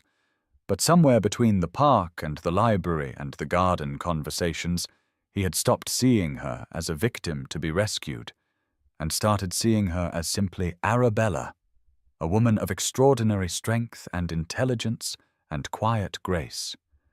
A woman who made him laugh with her dry observations, who challenged his assumptions, who looked at him as though he were Sebastian rather than the Duke, a person rather than a title. He wanted her, not in the casual way he had occasionally wanted other women, not as a mistress or a temporary amusement, but completely, permanently, as a wife, as a partner, as the person he came home to and shared his life with. And the wanting was so intense, it frightened him because he did not know if she could ever see him as anything other than the Duke who had helped her, whether she could separate whatever gratitude she might feel from genuine affection, whether the power imbalance between them was too great to ever be fully overcome. The investigation continued, and the spring deepened into early summer, and Sebastian found himself spending more and more time at the Whitmore house, drawn there by the prospect of seeing Arabella, of hearing her voice, of watching her slowly come back to life, like the garden coming back from winter. Lydia noticed, her jealousy obvious in the sharpness of her comments, the way she monopolized Sebastian's attention at dinner, and sulked when he turned the conversation to topics that interested Arabella, literature and philosophy, and the political debates happening in Parliament. Lady Whitmore noticed, too, her anxiety manifesting in increasingly desperate attempts to throw Lydia and Sebastian together, to create opportunities for private conversation, to engineer the kind of romantic scenarios that might lead to a proposal. But Sebastian deflected them all with the skill of a man who had been avoiding ambitious mothers for 15 years. Lord Whitmore was the most visibly uncomfortable, his manner toward Sebastian shifting from obsequious friendliness to wary suspicion, and Sebastian knew the older man sensed danger, sensed that his secrets were no longer secure. But Lord Whitmore could not act on his suspicions without revealing that he had something to hide. And so he remained trapped in a performance of hospitality while his household crumbled around him. One evening in late May, Sebastian requested tea in the study, and when Arabella brought it, he asked her to stay, to sit with him for a moment. And she did, perching nervously on the edge of a chair while he poured for both of them, a reversal of servant and served that made her deeply uncomfortable. "The investigation is complete," he said without preamble, keeping his voice low so it would not carry beyond the closed door. "Mr. Henshaw has found everything we need, documentation of the forged investment claims, records of the money being transferred to Lord Whitmore's accounts, proof that your inheritance was stolen."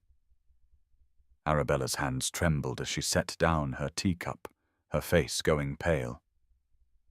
"All of it," she whispered. "He took all of it." "All of it," Sebastian confirmed. £8,000 plus interest. You are legally entitled to nearly £10,000, Arabella. You are not penniless. You never were. You were robbed. She pressed her hands to her face, and he saw tears leaking between her fingers. But when she looked up at him, her expression was not defeated, but fierce, determined. "What do we do now?" she asked. And the "we" in that question, the assumption of partnership, made Sebastian's heart clench with an emotion he could not quite name. "Now," he said gently, "we decide how you want to proceed. We can prosecute, can bring criminal charges, can see Lord Whitmore imprisoned for his crimes, but such a course would be public and painful, and would subject you to scrutiny you might find unbearable. Or we can pursue a quieter resolution, can confront the Whitmores privately and demand restitution, can threaten prosecution to force them to return your inheritance without the spectacle of a trial. Either way, Arabella, the choice is yours. I will support whatever you decide."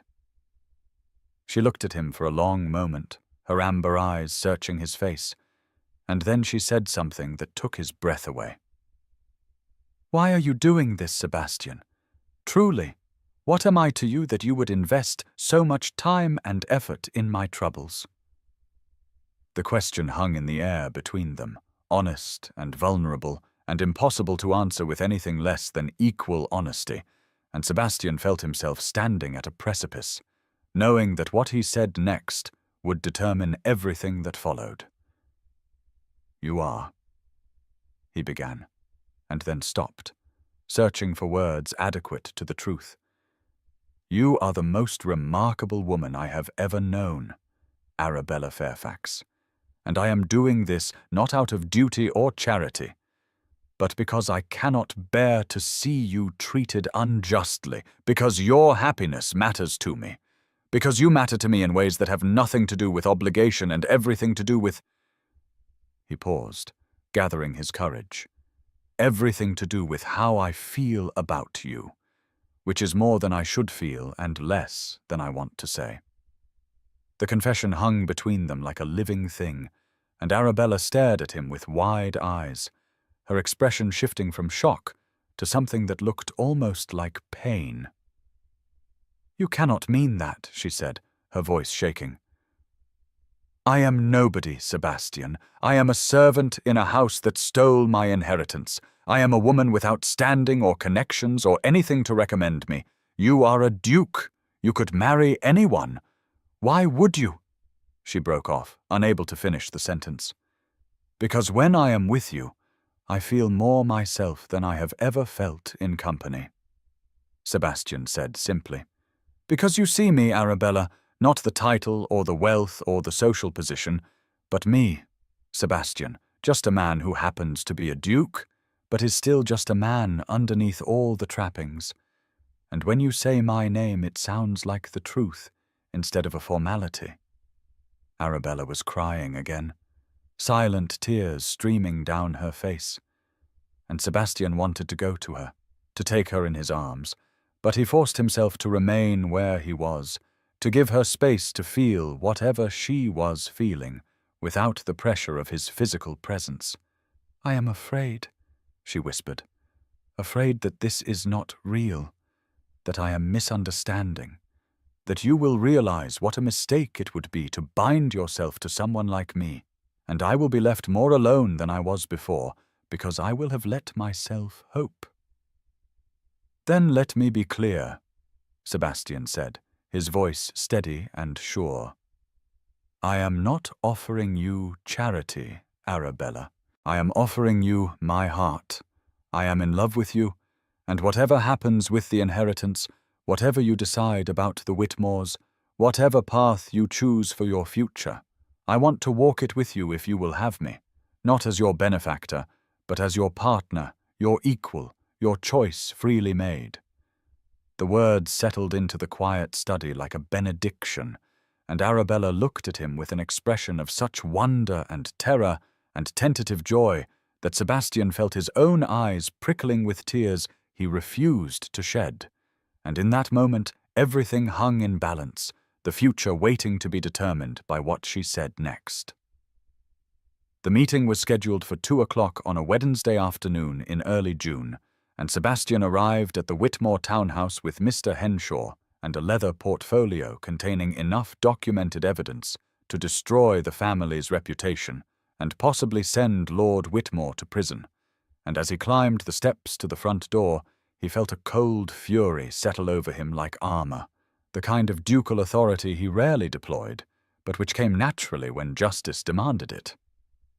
The butler showed them into the drawing-room, where Lord and Lady Whitmore waited with expressions that attempted nonchalance, but could not quite conceal their anxiety, and Lydia hovered near the window looking pale and frightened, sensing that something significant was about to occur, though she did not yet understand what.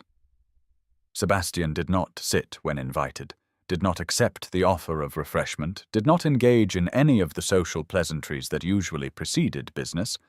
Instead, he stood in the center of the room with Mr. Henshaw beside him and said in a voice that permitted no argument, "Please send for Miss Arabella Fairfax.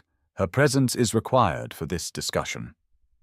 Lady Whitmore's face went white and then red, her mouth opening and closing soundlessly.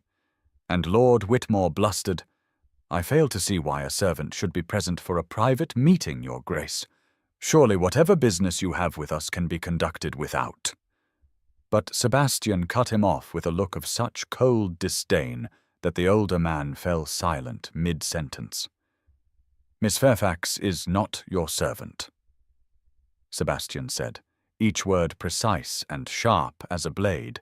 "She is the wronged party in a matter of theft and fraud that I am here to address, and she will be present to hear what I have to say and to make her own decisions about how to proceed. Now send for her immediately, or I will go find her myself."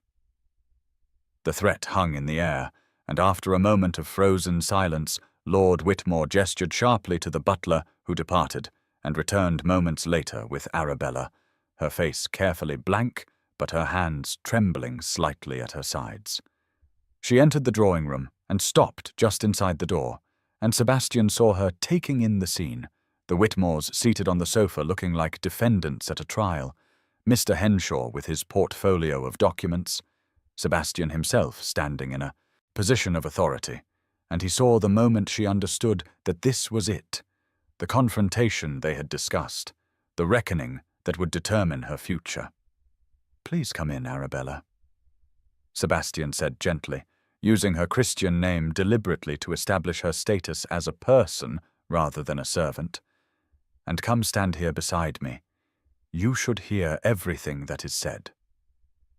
She crossed the room slowly, her worn grey dress incongruous in the elegant drawing-room, and she took her position at Sebastian's side, and he felt rather than saw her draw herself up straighter, felt her gathering her courage like a cloak around her shoulders. "Lord Whitmore," Sebastian began, his voice cold and formal, "I have here documentation proving that you embezzled £8,000 from Miss Arabella Fairfax's trust fund over the course of 1848 to 1849. You forged investment reports. You created false claims of catastrophic losses. You transferred her entire inheritance to your personal accounts and used those funds to pay gambling debts, to maintain a household beyond your means, to purchase luxuries for your family. You then coerced Miss Fairfax, who was 18 years old, orphaned and dependent on your goodwill, into accepting a position as a servant in your household under the pretense that her money had been lost through legitimate investment failures. You have for 10 years benefited from her unpaid labor while allowing her to believe she had no other options, no other recourse, that she should be grateful for your charity when in fact you were the one who had stolen her ability to be independent." The words fell into the drawing-room like stones into still water, sending ripples of shock and horror across the faces of everyone present except Mr. Henshaw, who had heard it all before, and Arabella, who had lived it. Lord Whitmore surged to his feet, his face purple with rage or perhaps fear. "This is outrageous!" he shouted. "Who do you think you are, coming into my home and making these vile accusations? I would never! My investments on behalf of Miss Fairfax were made in good faith, and if they failed, that is the nature of investment, not fraud. You have no right to." But Sebastian's voice cut across his blustering with the authority of centuries of aristocratic power. "I am the Duke of Ashford," he said, and each word was cold as winter. "And I am a magistrate. I have both the social standing and the legal authority to bring these charges. You will address me with the respect my position demands, and you will answer for your crimes. The evidence is incontrovertible. Mr. Henshaw has documentation of every fraudulent transaction, copies of the forged investment reports, records of the transfers to your accounts, testimony from bank officials and clerks. You are caught, Lord Whitmore, and your only choice now is whether you face these charges in a public court or whether you make immediate and full restitution." Lady Whitmore found her voice then, shrill with desperation. "Crimes," she spat. "That girl has been clothed and fed for 10 years, housed and provided for. If there was any misunderstanding about investments, that is hardly grounds for such dramatic accusations. She has obviously been filling your Grace's head with lies, manipulating your sympathy with tales of mistreatment, when the truth is we have been more than generous to an orphan who had nowhere else to go." Arabella spoke then, her voice quiet but steady, and Sebastian felt a surge of pride at her composure. "As a servant," she said, "earning wages you never paid, living in an attic room barely large enough for a bed, forbidden to speak my own name, forbidden to read the books in your library, forbidden to exist as anything other than an invisible pair of hands to lace your corsets and fetch your shawls. You clothed me in rags and fed me on scraps, and called it charity, while you spent my inheritance on jewels and gowns and gambling debts. Do not speak to me of generosity when you stole everything my parents worked to provide for me." The colour drained from Lady Whitmore's face and then flooded back as fury overcame caution. "You ungrateful whore," she hissed. "You have seduced the Duke to destroy us. You have used your availability, your willingness to debase yourself, to turn him against us. This is your revenge for imagined slights, for being asked to contribute to the household that took you in, you manipulative little—" But Sebastian's hand came down hard on the table, the crack of it silencing her mid-sentence. "Madam," he said, and his voice was ice and iron, "I suggest you silence yourself before you say something actionable. Miss Fairfax has manipulated nothing, has seduced no one. I became aware of her situation through my own observations, through witnessing how your family treated her, through asking questions about why a woman of obvious education and refinement was working as an unnamed servant. The evidence speaks for itself. Miss Fairfax's character is not in question. Yours is." The room fell into charged silence, and Arabella turned to look at Lady Whitmore directly, and when she spoke her voice was clear and strong and absolutely certain. "I have seduced no one," she said. "I have simply remembered who I am. I am Arabella Fairfax, daughter of Emmeline Fairfax, née Gardiner, and Thomas Fairfax. I was raised as a lady, educated as a lady, promised a future and an inheritance. You stole my inheritance. You stole my name. You stole 10 years of my life. His Grace has simply helped me reclaim what was always mine, what you had no right to take." Lady Whitmore looked as though she wanted to respond, but could find no words, and Lord Whitmore had sunk back onto the sofa, his earlier bluster completely deflated, his shoulders slumped in defeat. Sebastian allowed the silence to stretch, let the weight of the accusations settle, and then he continued in a voice that permitted no negotiation. "You have 2 choices," he said. "You will restore Miss Fairfax's inheritance in full, the original £8,000 plus interest calculated over 10 years, which brings the total to nearly £10,000. Additionally, you will provide compensation for 10 years of unpaid wages, not as a servant, but as a companion, which was her proper status. Mr. Henshaw has calculated that amount at an additional £2,000. You will transfer these funds to Miss Fairfax within 1 week, and you will provide her with a formal letter acknowledging the debt and its payment. Or," and here his voice dropped even lower, even colder, "I will bring criminal charges of fraud, forgery, and embezzlement. I will ensure that every newspaper in London reports the details of your theft. I will see you prosecuted to the fullest extent of the law, and I will use every bit of my influence to ensure that you are socially ruined, that no door in society opens to you ever again, that your name becomes synonymous with theft and cruelty, The choice is yours, but you will make it now." The silence that followed was absolute, broken only by the ticking of the mantel clock and Lydia's quiet sobbing from her position by the window.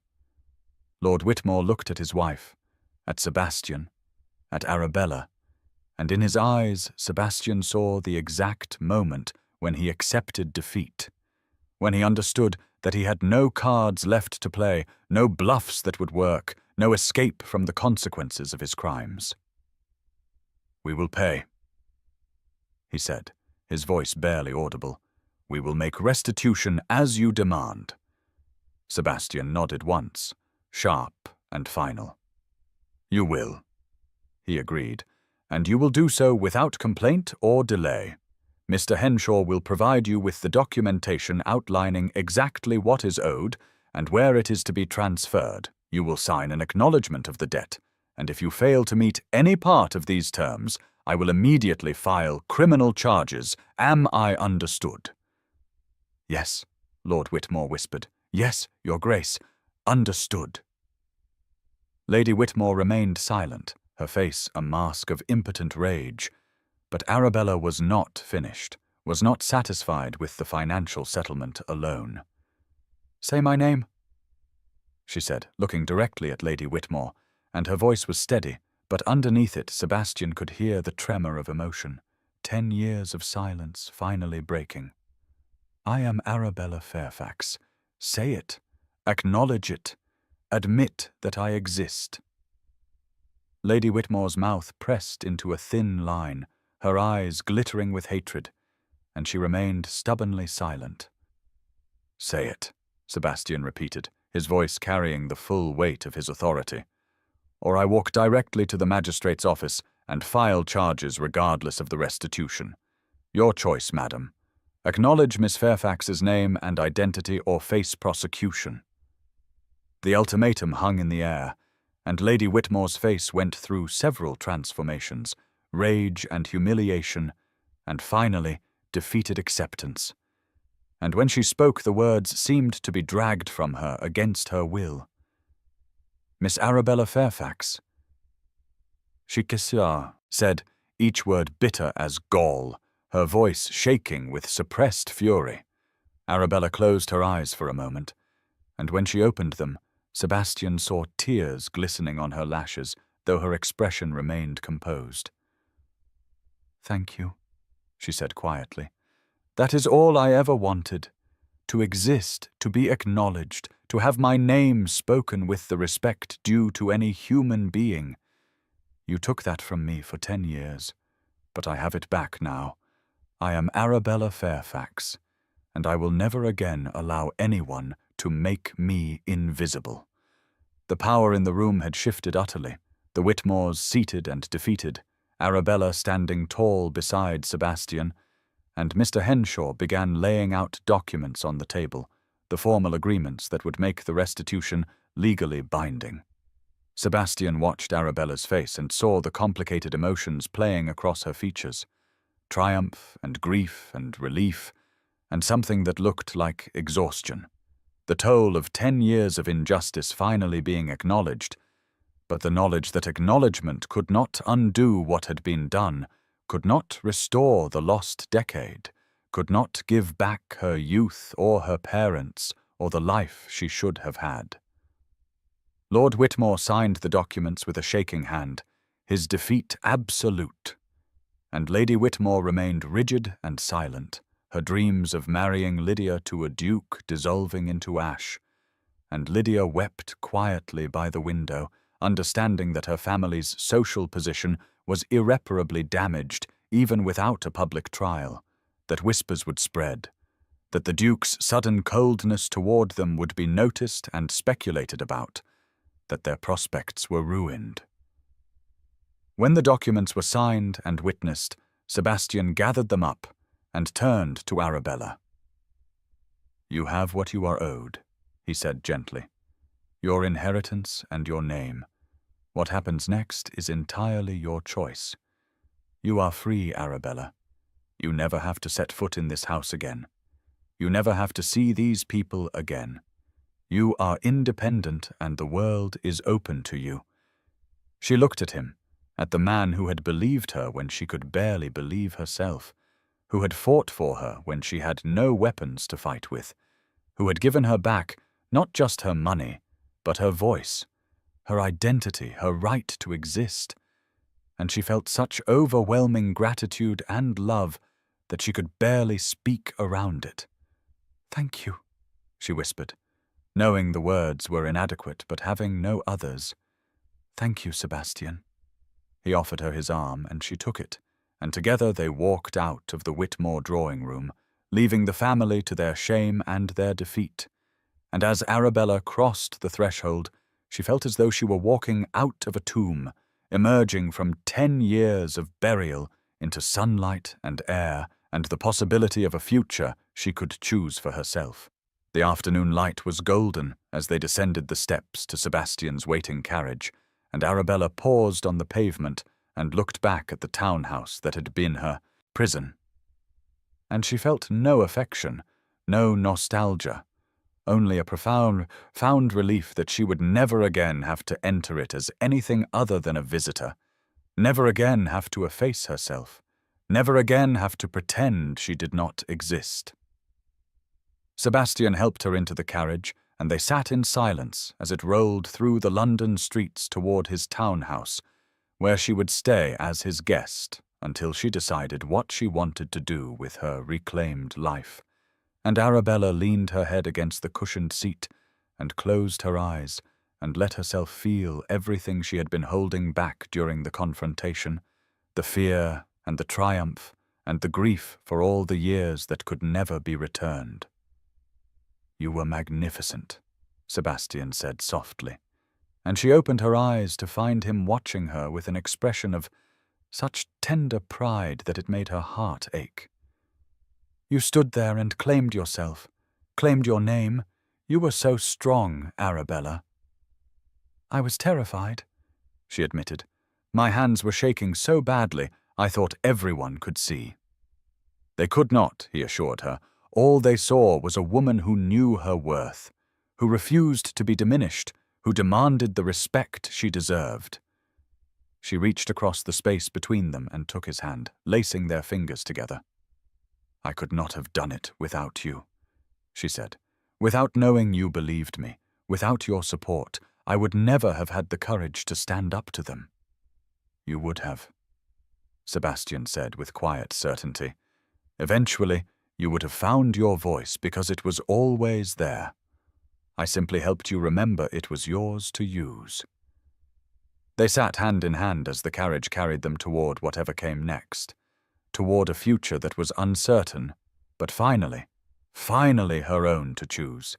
And Arabella Fairfax, daughter of Emmeline and Thomas, woman of independent means and reclaimed identity, allowed herself to hope that the best parts of her life might still be ahead of her rather than lost in the past she could never recover. Arabella had been living in the boarding house for gentlewomen on Russell Square for 3 weeks, and the strangeness of it had not diminished. The profound disorientation of having money and freedom and choices after a decade of having none of those things. And she found herself frozen by the simplest decisions, standing in front of her wardrobe unable to determine which dress to wear because they were all hers, all purchased with her own money, all chosen by her own preference, rather than assigned to her by someone else's judgment of what was appropriate for a servant. The boarding house was respectable if modest, run by a widow named Mrs. Pemberton, who asked no intrusive questions and maintained an atmosphere of genteel propriety, and Arabella's room was small but comfortable, with a window overlooking the square's garden and furniture that was worn but clean.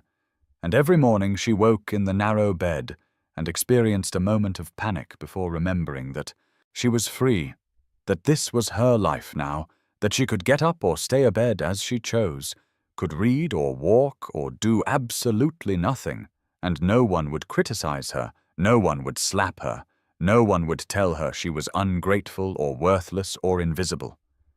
She had purchased new clothes with careful economy, dresses of good quality but simple design, in colors that suited her, soft blues and warm browns, and a deep green that reminded her of the book Sebastian had sent, the book that had started everything.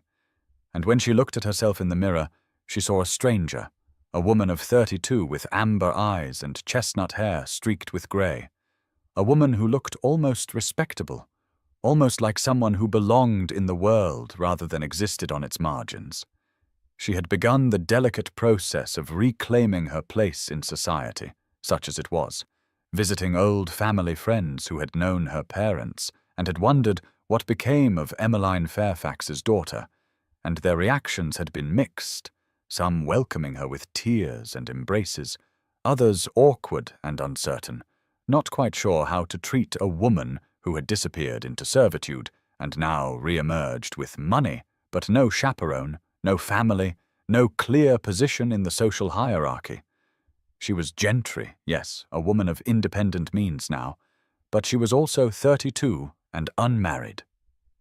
And carrying the taint of scandal, whispers had begun to circulate about the Whitmore household, about money misappropriated and a ward mistreated, and though no names were mentioned directly, everyone seemed to know that Arabella Fairfax was somehow at the centre of it, and that the Duke of Ashford had involved himself in her affairs in a way that raised eyebrows and spawned speculation. Sebastian called on her regularly, arriving in his ducal carriage with flowers and invitations to the theatre, to gallery exhibitions, to afternoon drives in Hyde Park, and each visit left Arabella more unsettled than the last, because she could not reconcile the reality of his continued attention with her certainty that such attention must eventually end, that he would realize what a mistake it would be to bind himself to someone like her, and would withdraw with polite excuses, leaving her more devastated than if he had never shown interest at all.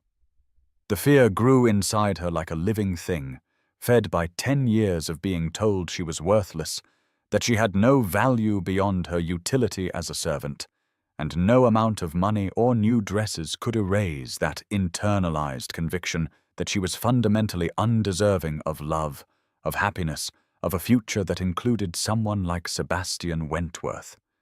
She began to pull back, to create distance between them with small but deliberate gestures, addressing him as Your Grace instead of Sebastian, declining some of his invitations with vague excuses about fatigue or prior commitments, maintaining a careful formality in their conversations that kept him at arm's length.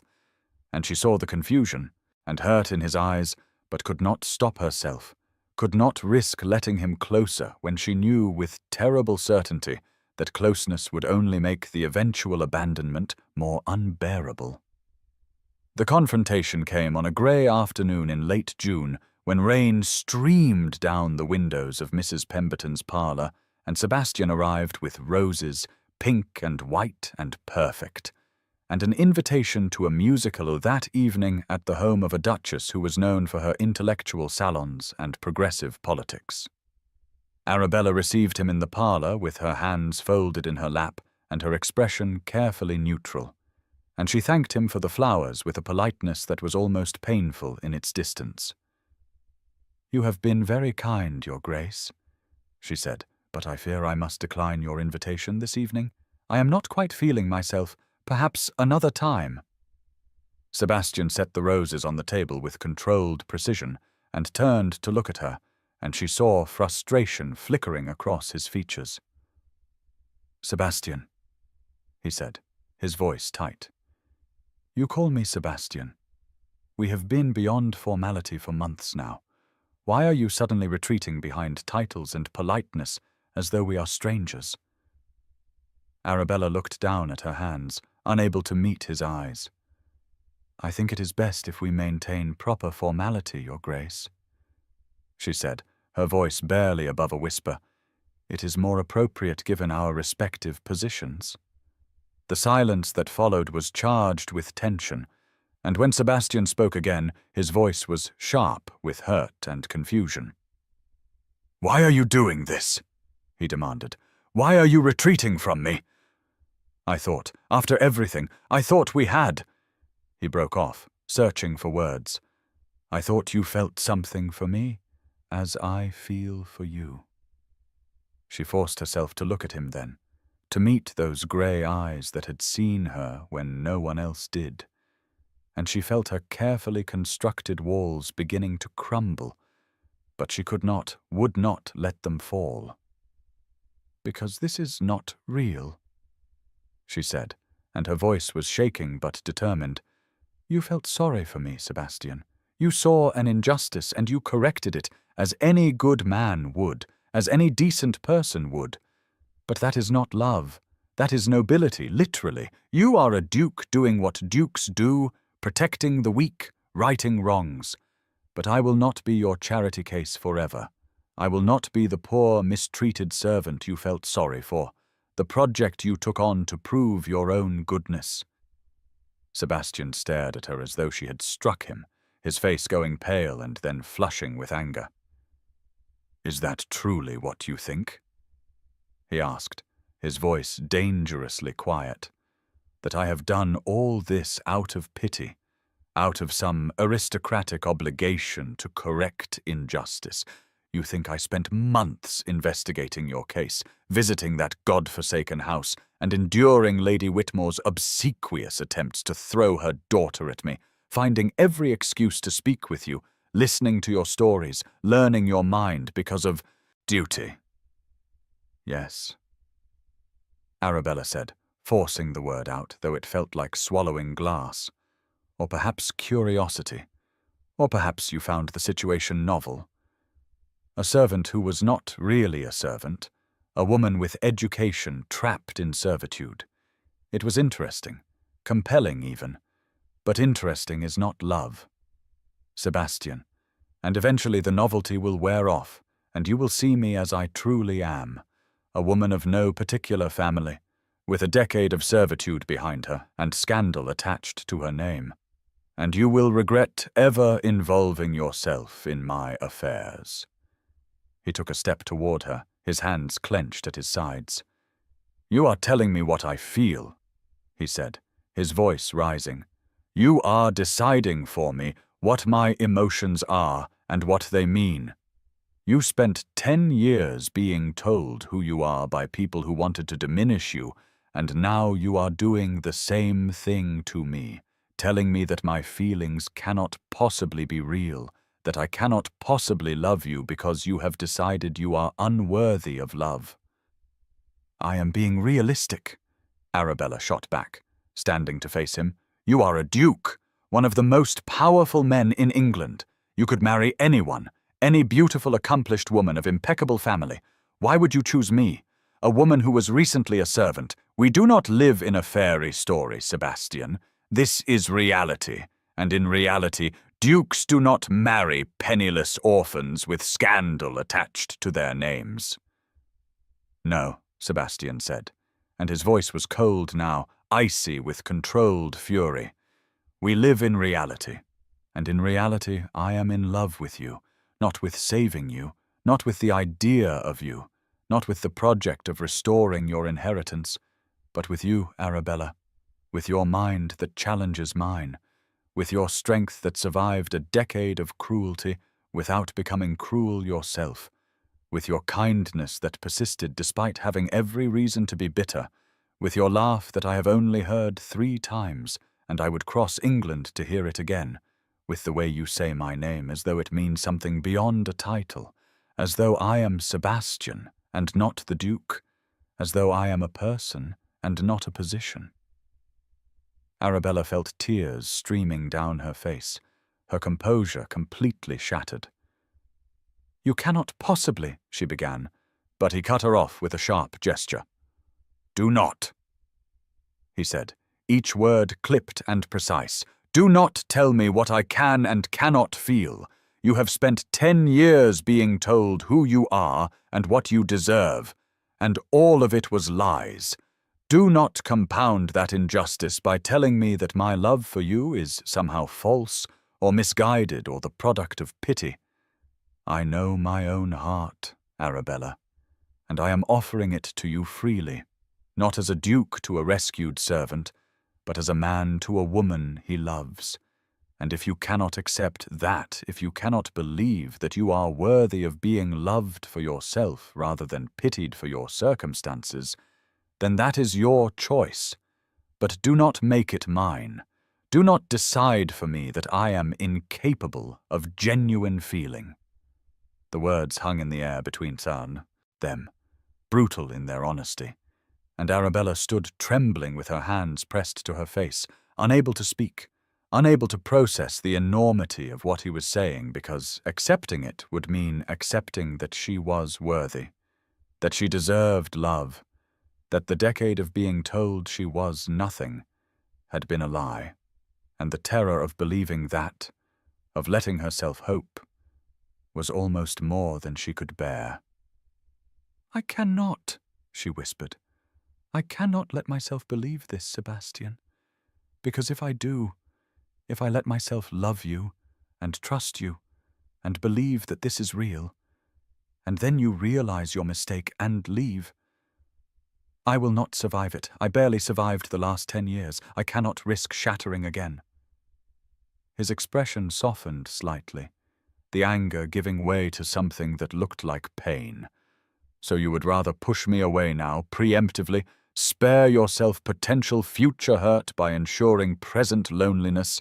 That is not protection, Arabella. That is cowardice, and I did not think you a coward." The accusation stung because it was true, and Arabella felt a fresh wave of tears, hot and bitter. "Perhaps I am a coward," she said. "Perhaps 10 years of servitude made me one. Perhaps I have learned that hoping for happiness only leads to disappointment. Perhaps I would rather be alone and safe than loved and vulnerable." "Then you have made your choice," Sebastian said quietly, and the resignation in his voice was worse than his anger had been. "I cannot force you to believe in my love, cannot compel you to think yourself worthy of it. I can only offer it and hope you have the courage to accept it. But if you do not, if you choose fear over possibility, then I will respect your decision and remove myself from your life. I will not continue to call on you if my presence causes you distress. I will not subject either of us to this painful dance of advance and retreat." He turned toward the door, and Arabella felt panic rising in her chest, a desperate urge to call him back, to tell him she was sorry, that she did love him, that she was terrified but willing to try. But the words stuck in her throat, trapped behind 10 years of silence and shame, and she watched him walk to the door with her heart breaking and her mouth unable to form the sounds that might stop him. At the threshold he paused and looked back at her, and his expression was devastated, the careful ducal mask completely gone, and she saw naked pain in his eyes. "I love you, Arabella Fairfax," he said. "I love you not because you were mistreated, and I felt sorry for you, but because you are brilliant and strong and kind and real. I love the way you think and speak and see the world. I love who you are now and who you might become if you allowed yourself the freedom to grow beyond the trauma of your past. But I cannot love you into believing you are worthy. That is something you have to choose for yourself. And until you do, there is nothing more I can do." He left, the door closing behind him with a soft click. That sounded like finality, and Arabella sank back into her chair and wept, great racking sobs that shook her entire body, grieving not for what she had lost because she had never truly had him, but for what she had rejected, what she had pushed away out of fear, what she might have had if only she could believe she deserved it. The roses he had brought sat on the table, perfect and beautiful, and already beginning to wilt in the stuffy parlor air, and she looked at them through her tears and felt the full weight of her self-sabotage, the way she had engineered this rejection to prove to herself that she was right, that no one could truly love her, that she was fundamentally unworthy. Outside, the rain continued to fall, grey and relentless, and the room felt unbearably empty, and Arabella sat alone with her tears and her regrets, and the terrible knowledge that she had wounded not just herself, but him, had repaid his love with suspicion and his devotion with dismissal, had told him that his feelings were not real, when the truth was she could not bear to believe they might be. Mrs. Pemberton appeared in the doorway, her expression concerned, and asked quietly if Miss Fairfax required anything, tea perhaps, or a cool cloth for her head, and Arabella shook her head mutely, unable to explain that what she required was courage, faith, the ability to believe that she was more than the sum of her wounds, more than a decade of erasure, more than a servant who had forgotten her name. The older woman withdrew tactfully, leaving Arabella alone with her grief, and as the afternoon darkened into evening, and the rain turned the windows into rivers of grey, Arabella Fairfax sat in the respectable boarding-house parlour with her new dresses and her restored inheritance and her reclaimed name, and felt more alone than she had in the Whitmore attic, because then at least she had not known what she was missing, had not tasted the possibility of love, and then thrown it away with both hands out of fear that it could not possibly be real. The flowers wilted further, their petals browning at the edges, and Arabella watched them die and thought that she had done this, had killed the possibility of happiness because she could not believe she deserved to be happy, and the knowledge of it was almost more than she could bear. But she bore it anyway because bearing unbearable things was what she had learned to do, even if what she was bearing now was entirely of her own making, the consequence of her own fear and self-doubt, and the internalized conviction that no one could love Arabella Fairfax because Arabella Fairfax was not worth loving, a lie she had believed for so long that it had become her truth, and breaking free of it felt impossible, felt like asking her to become someone entirely new, and she did not know if she had the strength for that kind of transformation, did not know if she could choose courage over safety, hope over certainty, love over the familiar comfort of loneliness. 2 weeks passed in a fog of misery, and Arabella moved through her days at the boarding-house like a woman sleepwalking, going through the motions of living without any real engagement with life itself, and she told herself repeatedly that she had done the right thing, that pushing Sebastian away had been self-preservation rather than self-sabotage. But the conviction grew more hollow with each passing day until it felt like a lie she was telling herself to avoid confronting the truth, which was that she had rejected love out of fear and was now paying the price in loneliness and regret. She avoided society as much as possible, declining invitations and spending her days reading in her room or taking solitary walks in the square garden, and when she caught glimpses of herself in mirrors, she saw a woman who looked haunted, her eyes shadowed with sleeplessness, her face drawn with unhappiness, and she wondered if this was what the rest of her life would look like, financially independent but emotionally isolated, free but utterly alone. The invitation arrived on a Tuesday morning, delivered by a liveried footman who waited for a response, and Arabella stared at the heavy cream card-stock, with its elegant script, in complete bewilderment. Lady Henrietta Tilney requests the pleasure of Miss Arabella Fairfax's company at a ball to be held at Tilney House on Friday the 28th of June, dancing to commence at 9 o'clock, and she read it 3 times before the reality of it penetrated, that she, Arabella Fairfax, with her ambiguous social status and her cloud of scandal, was being invited to one of the season's most prestigious events by a woman known for her impeccable taste and powerful social connections. Her first instinct was to decline, to send the footman back with polite regrets, to avoid the scrutiny and whispers that would inevitably follow her entrance into such elevated company. But as she sat with the invitation in her hands, she felt something shift inside her, a small spark of defiance that had been dormant since the confrontation with Sebastian, but now flickered back to life. She had reclaimed her inheritance and her name, had stood up to the Whitmores and won, had proven that she was not the invisible servant they had tried to make her, and yet here she was, hiding in a boarding-house, letting fear dictate her choices, allowing her internalized shame to keep her from living the life she now had the means and the right to live.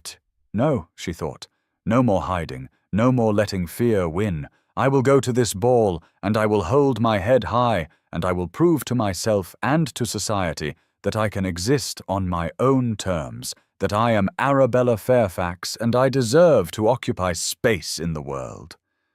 She sent the footman back with her acceptance, and then sat in stunned silence, wondering what she had just committed herself to.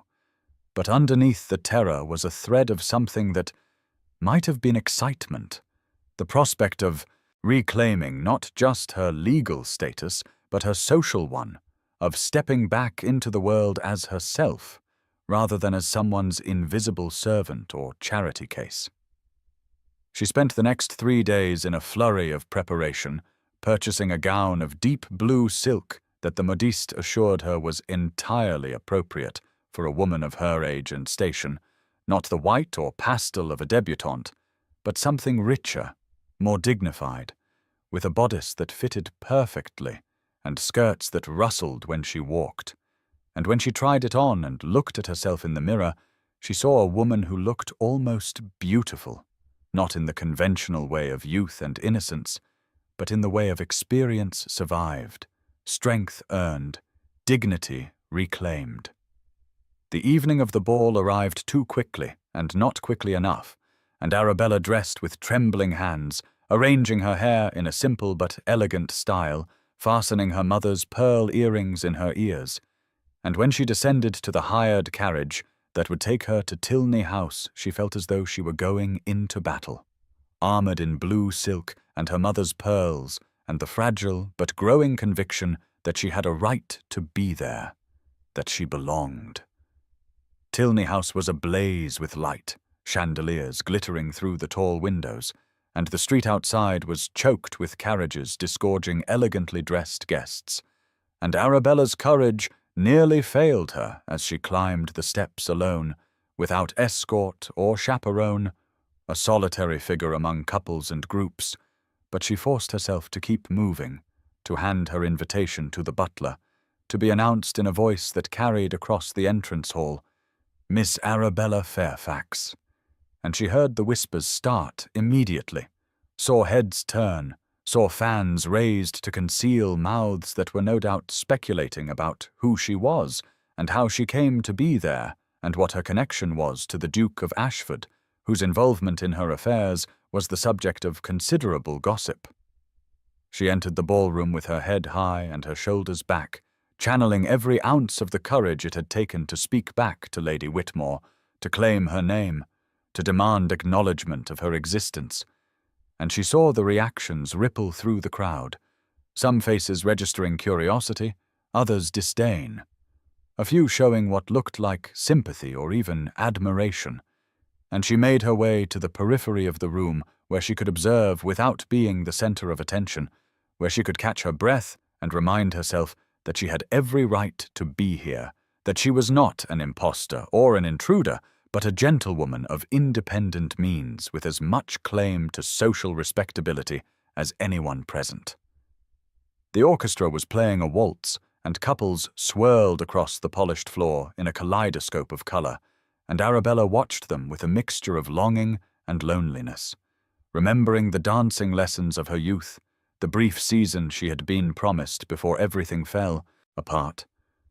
And she wondered what her life might have looked like if her parents had lived, if her inheritance had been protected, if she had been allowed to grow into the woman she was meant to be, rather than forced into the invisible servant she had become. She was so absorbed in her thoughts that she did not notice the change in the atmosphere of the room, the way conversations paused and heads turned toward the entrance. And when she looked up to see what had caused the shift, she felt her breath stop in her chest, because Sebastian Wentworth, Duke of Ashford, had just entered the ballroom, and he was scanning the crowd with an intensity that suggested he was looking for someone specific. Their eyes met across the expanse of the ballroom, across the swirling dancers and the clusters of gossiping guests, and Arabella saw the exact moment when he found what he was looking for, when his searching gaze locked onto hers, and the world seemed to contract until there was nothing but the two of them, everything else fading into insignificance, the music and the lights, and the hundreds of people all dissolving into background noise. He moved toward her with single-minded purpose, cutting directly across the ballroom floor without acknowledging anyone who tried to catch his attention, ignoring the greetings called out to him, ignoring Lady Henrietta Tilney herself, who raised a hand to hail him, and Arabella stood frozen as he approached, her heart pounding so hard she thought everyone must be able to hear it, and when he reached her he stopped and bowed with perfect formality and said in a voice that was not quite steady, "Miss Fairfax, would you do me the honor of this dance?" She nodded, unable to speak, and placed her hand in his, and he led her onto the floor as the orchestra began a new waltz, and as his arm came around her waist, and they began to move together, she felt tears prickling her eyes because this was what she had thrown away, this feeling of rightness, of coming home, of being seen and known and valued. "I have been miserable without you," Sebastian said quietly, his grey eyes searching her face. "Absolutely miserable, Arabella. These 2 weeks have been the longest of my life." "Sebastian," she began, but he shook his head gently. "Please," he said, "let me speak. I need to say this, and I need witnesses so you will believe me. So you cannot convince yourself later that I was acting out of pity or duty or anything other than love." "Witnesses," Arabella repeated, confused. And then she saw him draw a breath, saw his expression shift into something determined and vulnerable all at once, and he raised his voice slightly, just enough that the couples dancing near them could hear, and the effect rippled outward like a stone dropped in still water, dancers slowing, conversation faltering, attention shifting to the Duke and his partner. "Arabella Fairfax," Sebastian said, and his voice was clear and carrying and absolutely certain. "I love you. I am in love. With you.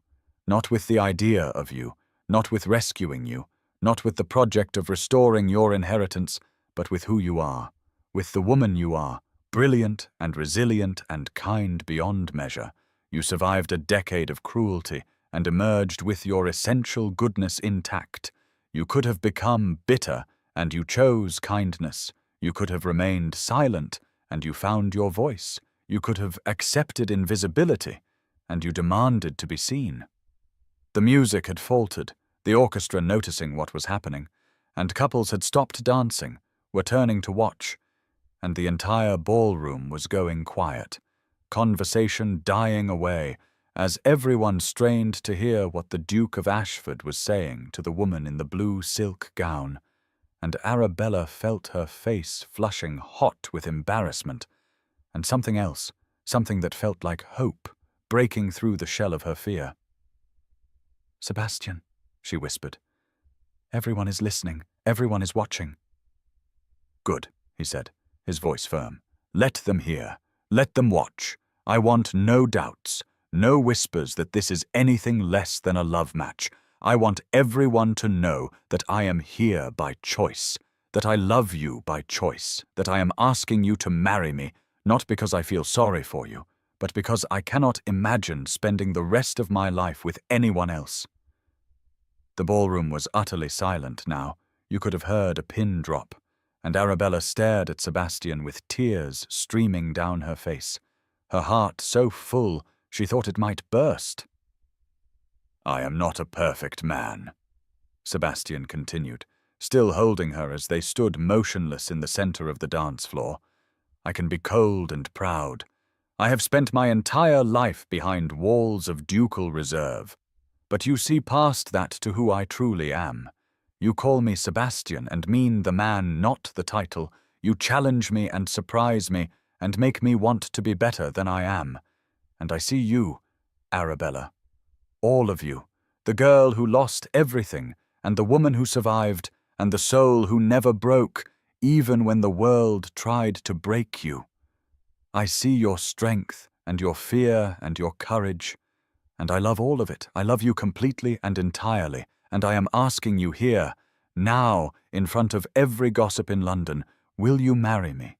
Will you be my wife? Will you let me spend the rest of my life proving that you are worthy of love, that you deserve happiness, that you matter?" Arabella could not stop crying, tears of shock and joy and overwhelming emotion, and she was dimly aware of the ballroom full of witnesses, of the fact that her answer would be heard by hundreds of people and would be discussed across London by morning. But none of that mattered because Sebastian was looking at her with such love, such naked vulnerability, such absolute certainty. And she realized that he was giving her the choice, but doing it publicly, using his social power not to control her, but to protect her, to make it clear that this was not a shameful secret or an inappropriate liaison, but an honorable proposal, a declaration of love that he wanted the world to witness. "You would bind yourself to me?" she asked, her voice shaking. "With all the scandal, all the talk, all the whispers about my past, you would make me your duchess, knowing that society will judge you for choosing a woman who was recently a servant. I would bind myself to you if the entire world stood against us," Sebastian said fiercely. "But I do not think they will, Arabella. Look around. See for yourself." She tore her gaze from his face and looked at the crowd surrounding them, at the hundreds of faces watching, and she saw not the disdain she had expected, but something else. Saw women dabbing at their eyes with handkerchiefs, saw men smiling, saw even the most notorious gossips looking touched by the romance of it, the Duke declaring his love so publicly, so vulnerably, asking a woman of no particular status to be his wife, not despite her circumstances, but because of who she was. And she realized that Sebastian had been right, that society loved a love story, that his public declaration had transformed her from a scandalous figure into a romantic heroine, the woman who had captured the heart of one of England's most eligible bachelors. "Yes?" Arabella said, and her voice broke, but she forced herself to speak louder, to make sure he heard, to make sure everyone heard. "Yes, God help me, yes, I love you, Sebastian. I think I have loved you since you first asked my name, since you looked at me in the park and saw a person rather than a servant, since you knelt in the dirt to retrieve my fallen shawl, since you said Arabella as though it were a prayer. I love you and I am terrified, but I choose courage, I choose hope, I choose you." The ballroom erupted in applause, spontaneous and thunderous, and the orchestra began playing again, a triumphant waltz, and Sebastian pulled her closer and they resumed dancing, moving together as the other couples joined them on the floor, and Arabella felt as though she were floating, as though the last 2 weeks of misery had been a nightmare, and this was waking up. This was reality. This was the future she had not dared to believe she deserved. "I was so afraid," she whispered against his shoulder, "so convinced that you could not possibly love me, that I was not worthy." "You are worthy," Sebastian said firmly. "You have always been worthy, Arabella. The Whitmores tried to convince you otherwise, but they were wrong. You are extraordinary. You are brave and brilliant and beautiful, and I am the luckiest man in England that you have agreed to marry me." She laughed then, a real laugh, perhaps the 4th time he had heard it, and the sound of it made him smile so broadly that she saw several nearby dancers exchange knowing looks and whispered comments. "We are going to be talked about for weeks," Arabella said. "This will be the scandal of the season." "Let them talk," Sebastian replied. "Let them say that the Duke of Ashford fell desperately in love with a woman of remarkable character and had the good sense to propose before someone else snapped her up. Let them say that he made a spectacle of himself, declaring his feelings in front of half of London. I do not care what they say as long as you are mine." "I am yours," Arabella said, and saying the words aloud felt like another resurrection, another claiming of self. "I am yours, Sebastian, and you are mine, and we will face whatever comes together." "Together," he agreed, and he said her name then, just her name, Arabella, with such tenderness that it made her heart ache in the best possible way. And she understood finally that this was real, that he loved her not because he felt sorry for her, but because of who she was, that she was worthy of being loved not despite her past, but as a complete person who included her past, her survival, her strength, all of it.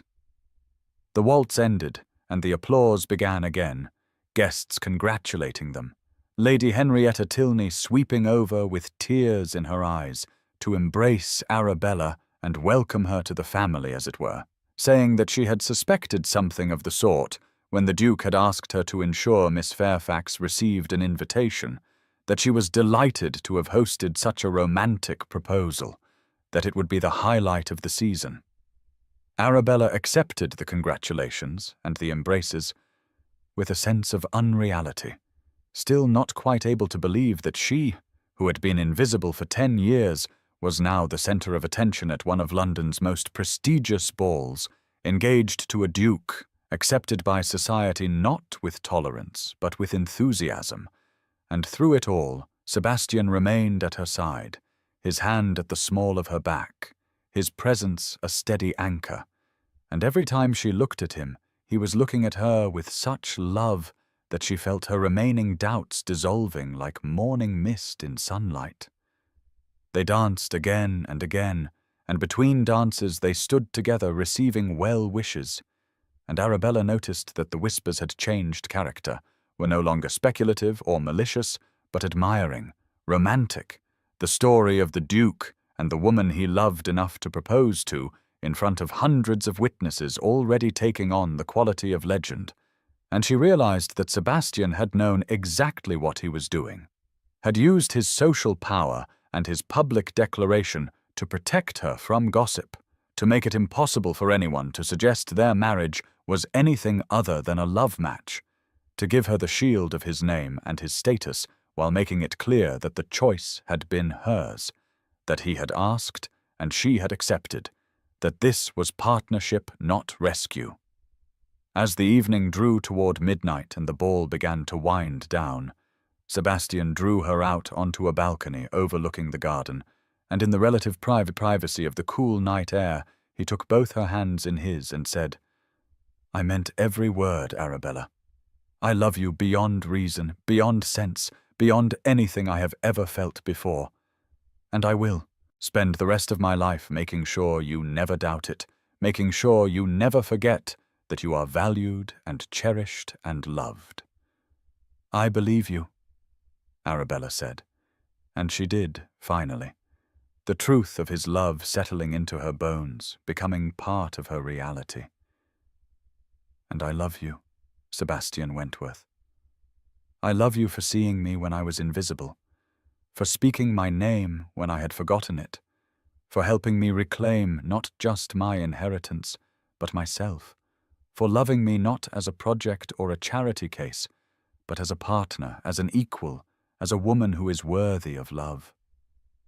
"Always," he said, kissing her hands, her forehead, her lips in a gentle kiss that promised everything.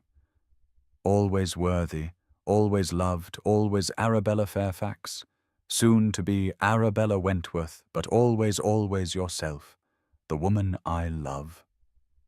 The stars were bright above them, and the sounds of the ball drifted through the open doors, and Arabella Fairfax stood in the arms of the man she loved, and felt more herself than she had in 10 years, felt whole, felt real, felt finally and completely seen.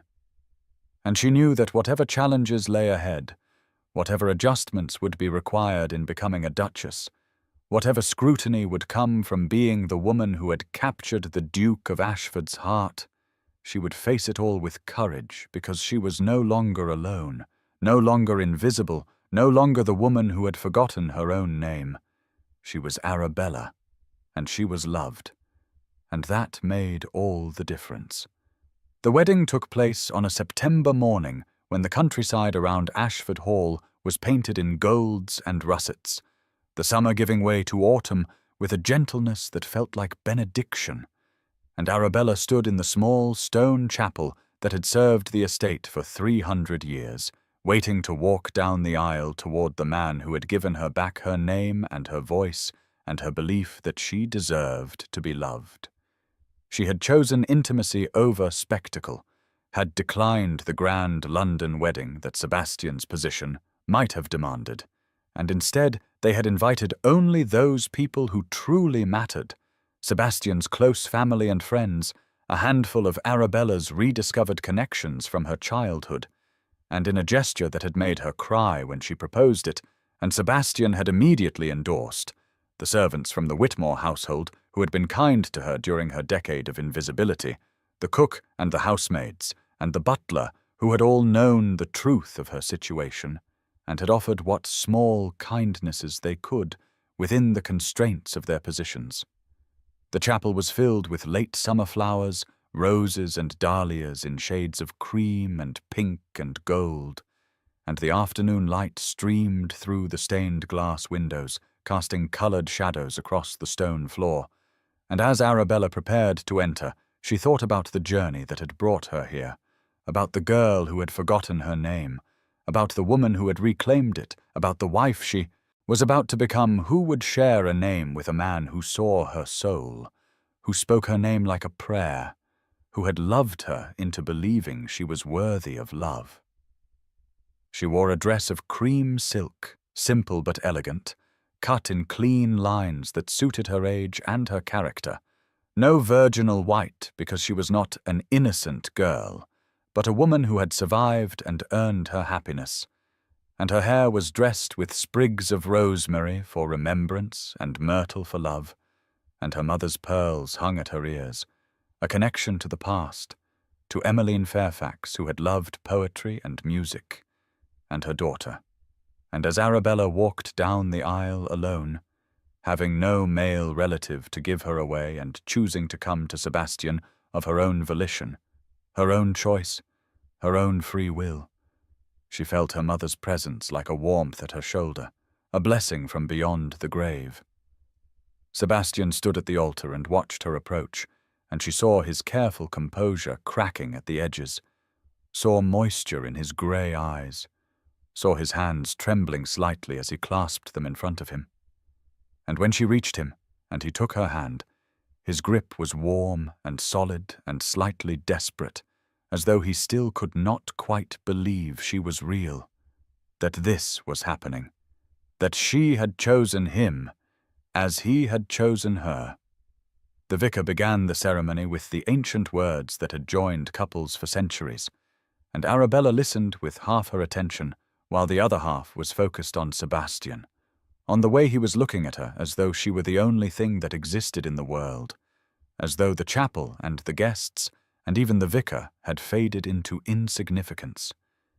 And she felt the same, felt that everything had narrowed to the two of them, to this moment, to the vows they were about to make. "Do you, Sebastian Edward Wentworth, Duke of Ashford, take Arabella Catherine Fairfax to be your lawfully wedded wife?"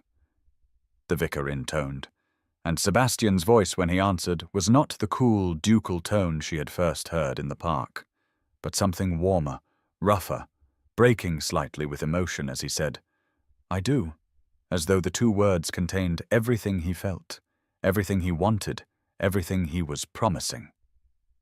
When it was Arabella's turn to speak her own, "I do."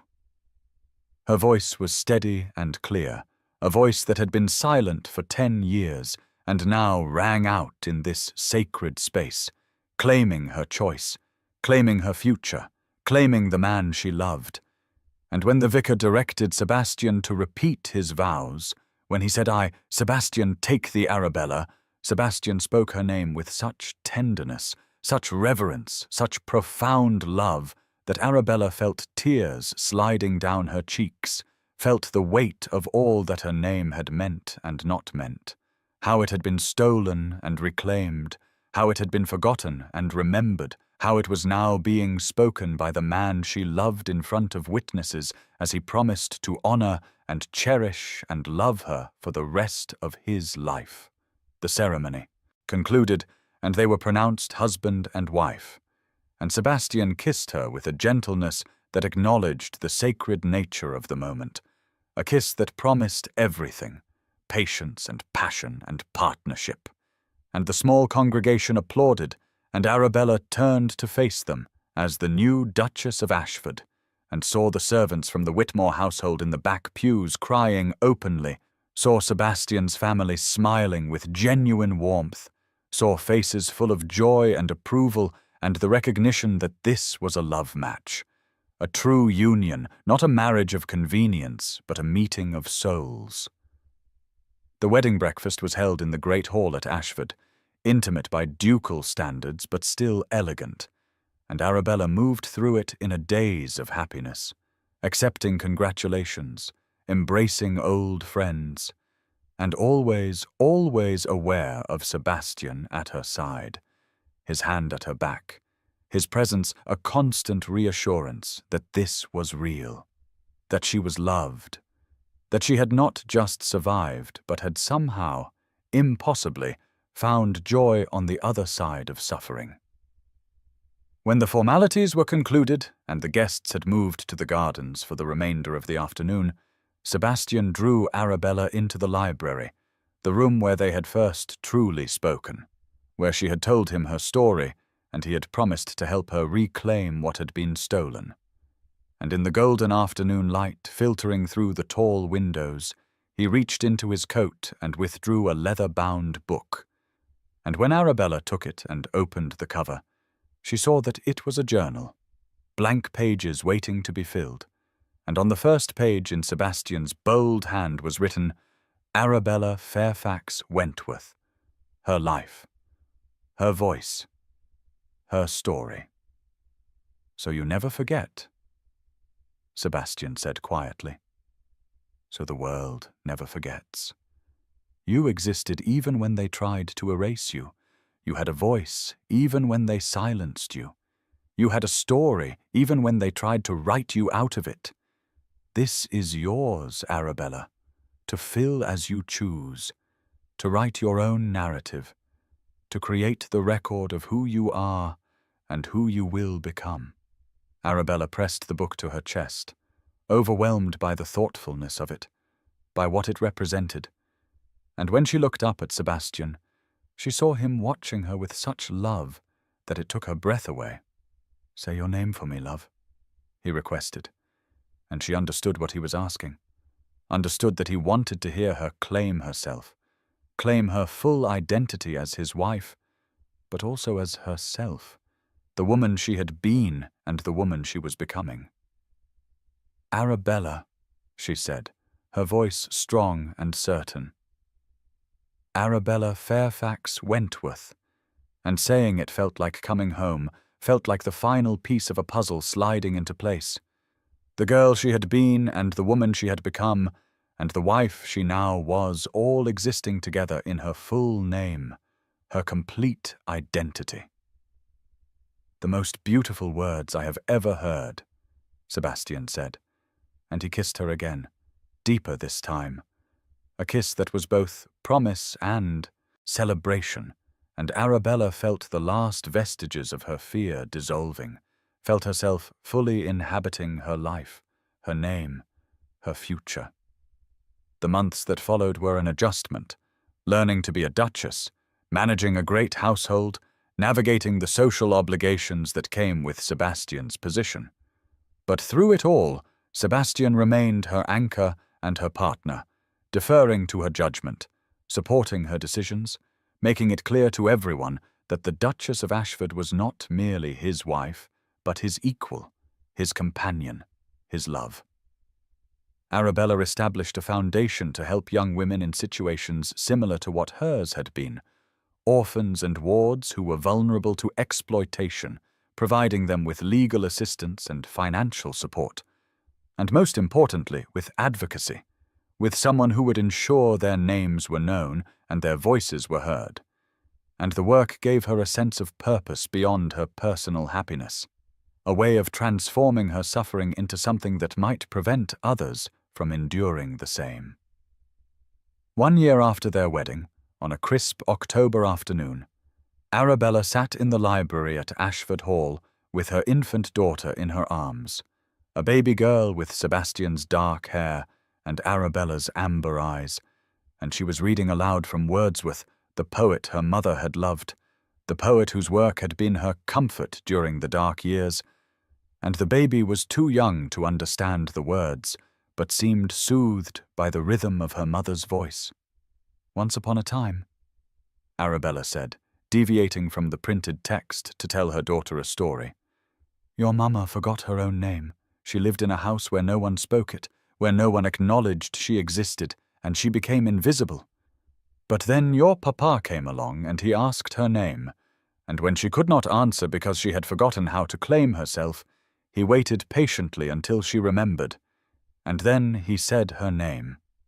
Arabella, and it sounded like a prayer, like the most important word in the world, and your mamma remembered who she was. And now she will make sure you always, always know who you are.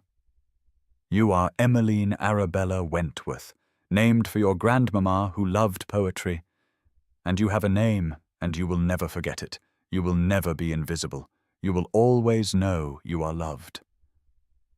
She looked up to find Sebastian standing in the doorway watching them, and the expression on his face was so tender it made her throat tighten, and he crossed the room and knelt beside the chair, reaching out to touch the baby's tiny hand, and then taking Arabella's hand in his other, joining the three of them together. "She will know it," Sebastian said softly. "She will know her name, and she will know she is loved, as you are loved, Arabella, as you will always be loved." "Say it again," Arabella requested, a request she made often, needing to hear her name spoken with love, needing the reassurance that she was real, that she existed, that she mattered. "Arabella," Sebastian said, and he said it like a prayer, like a promise, like a benediction. "Arabella, Arabella, Arabella." And each repetition was a gift, a recognition, a celebration of her existence, and she felt the little girl who had lost everything, and the woman who had survived, and the wife and mother she had become, all existing together in that single name, her name, the most important word in her personal lexicon. "I am here," Arabella whispered. "I exist. I am real." "You are everything," Sebastian replied. "You are my wife, my love, my partner. You are Emmeline's mother. You are the woman who taught me what courage looks like, what resilience means, what it is to survive impossible circumstances and emerge with kindness intact. You are Arabella Fairfax Wentworth, and you will never be invisible again, never be silenced again, never be erased again.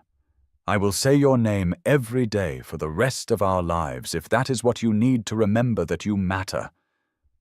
The baby made a small sound, a contented sigh, and Arabella looked down at her daughter and then up at her husband, and she felt such overwhelming gratitude for this life she had never thought she would have, this family, this love, this peace that was earned rather than given, hard won rather than inherited.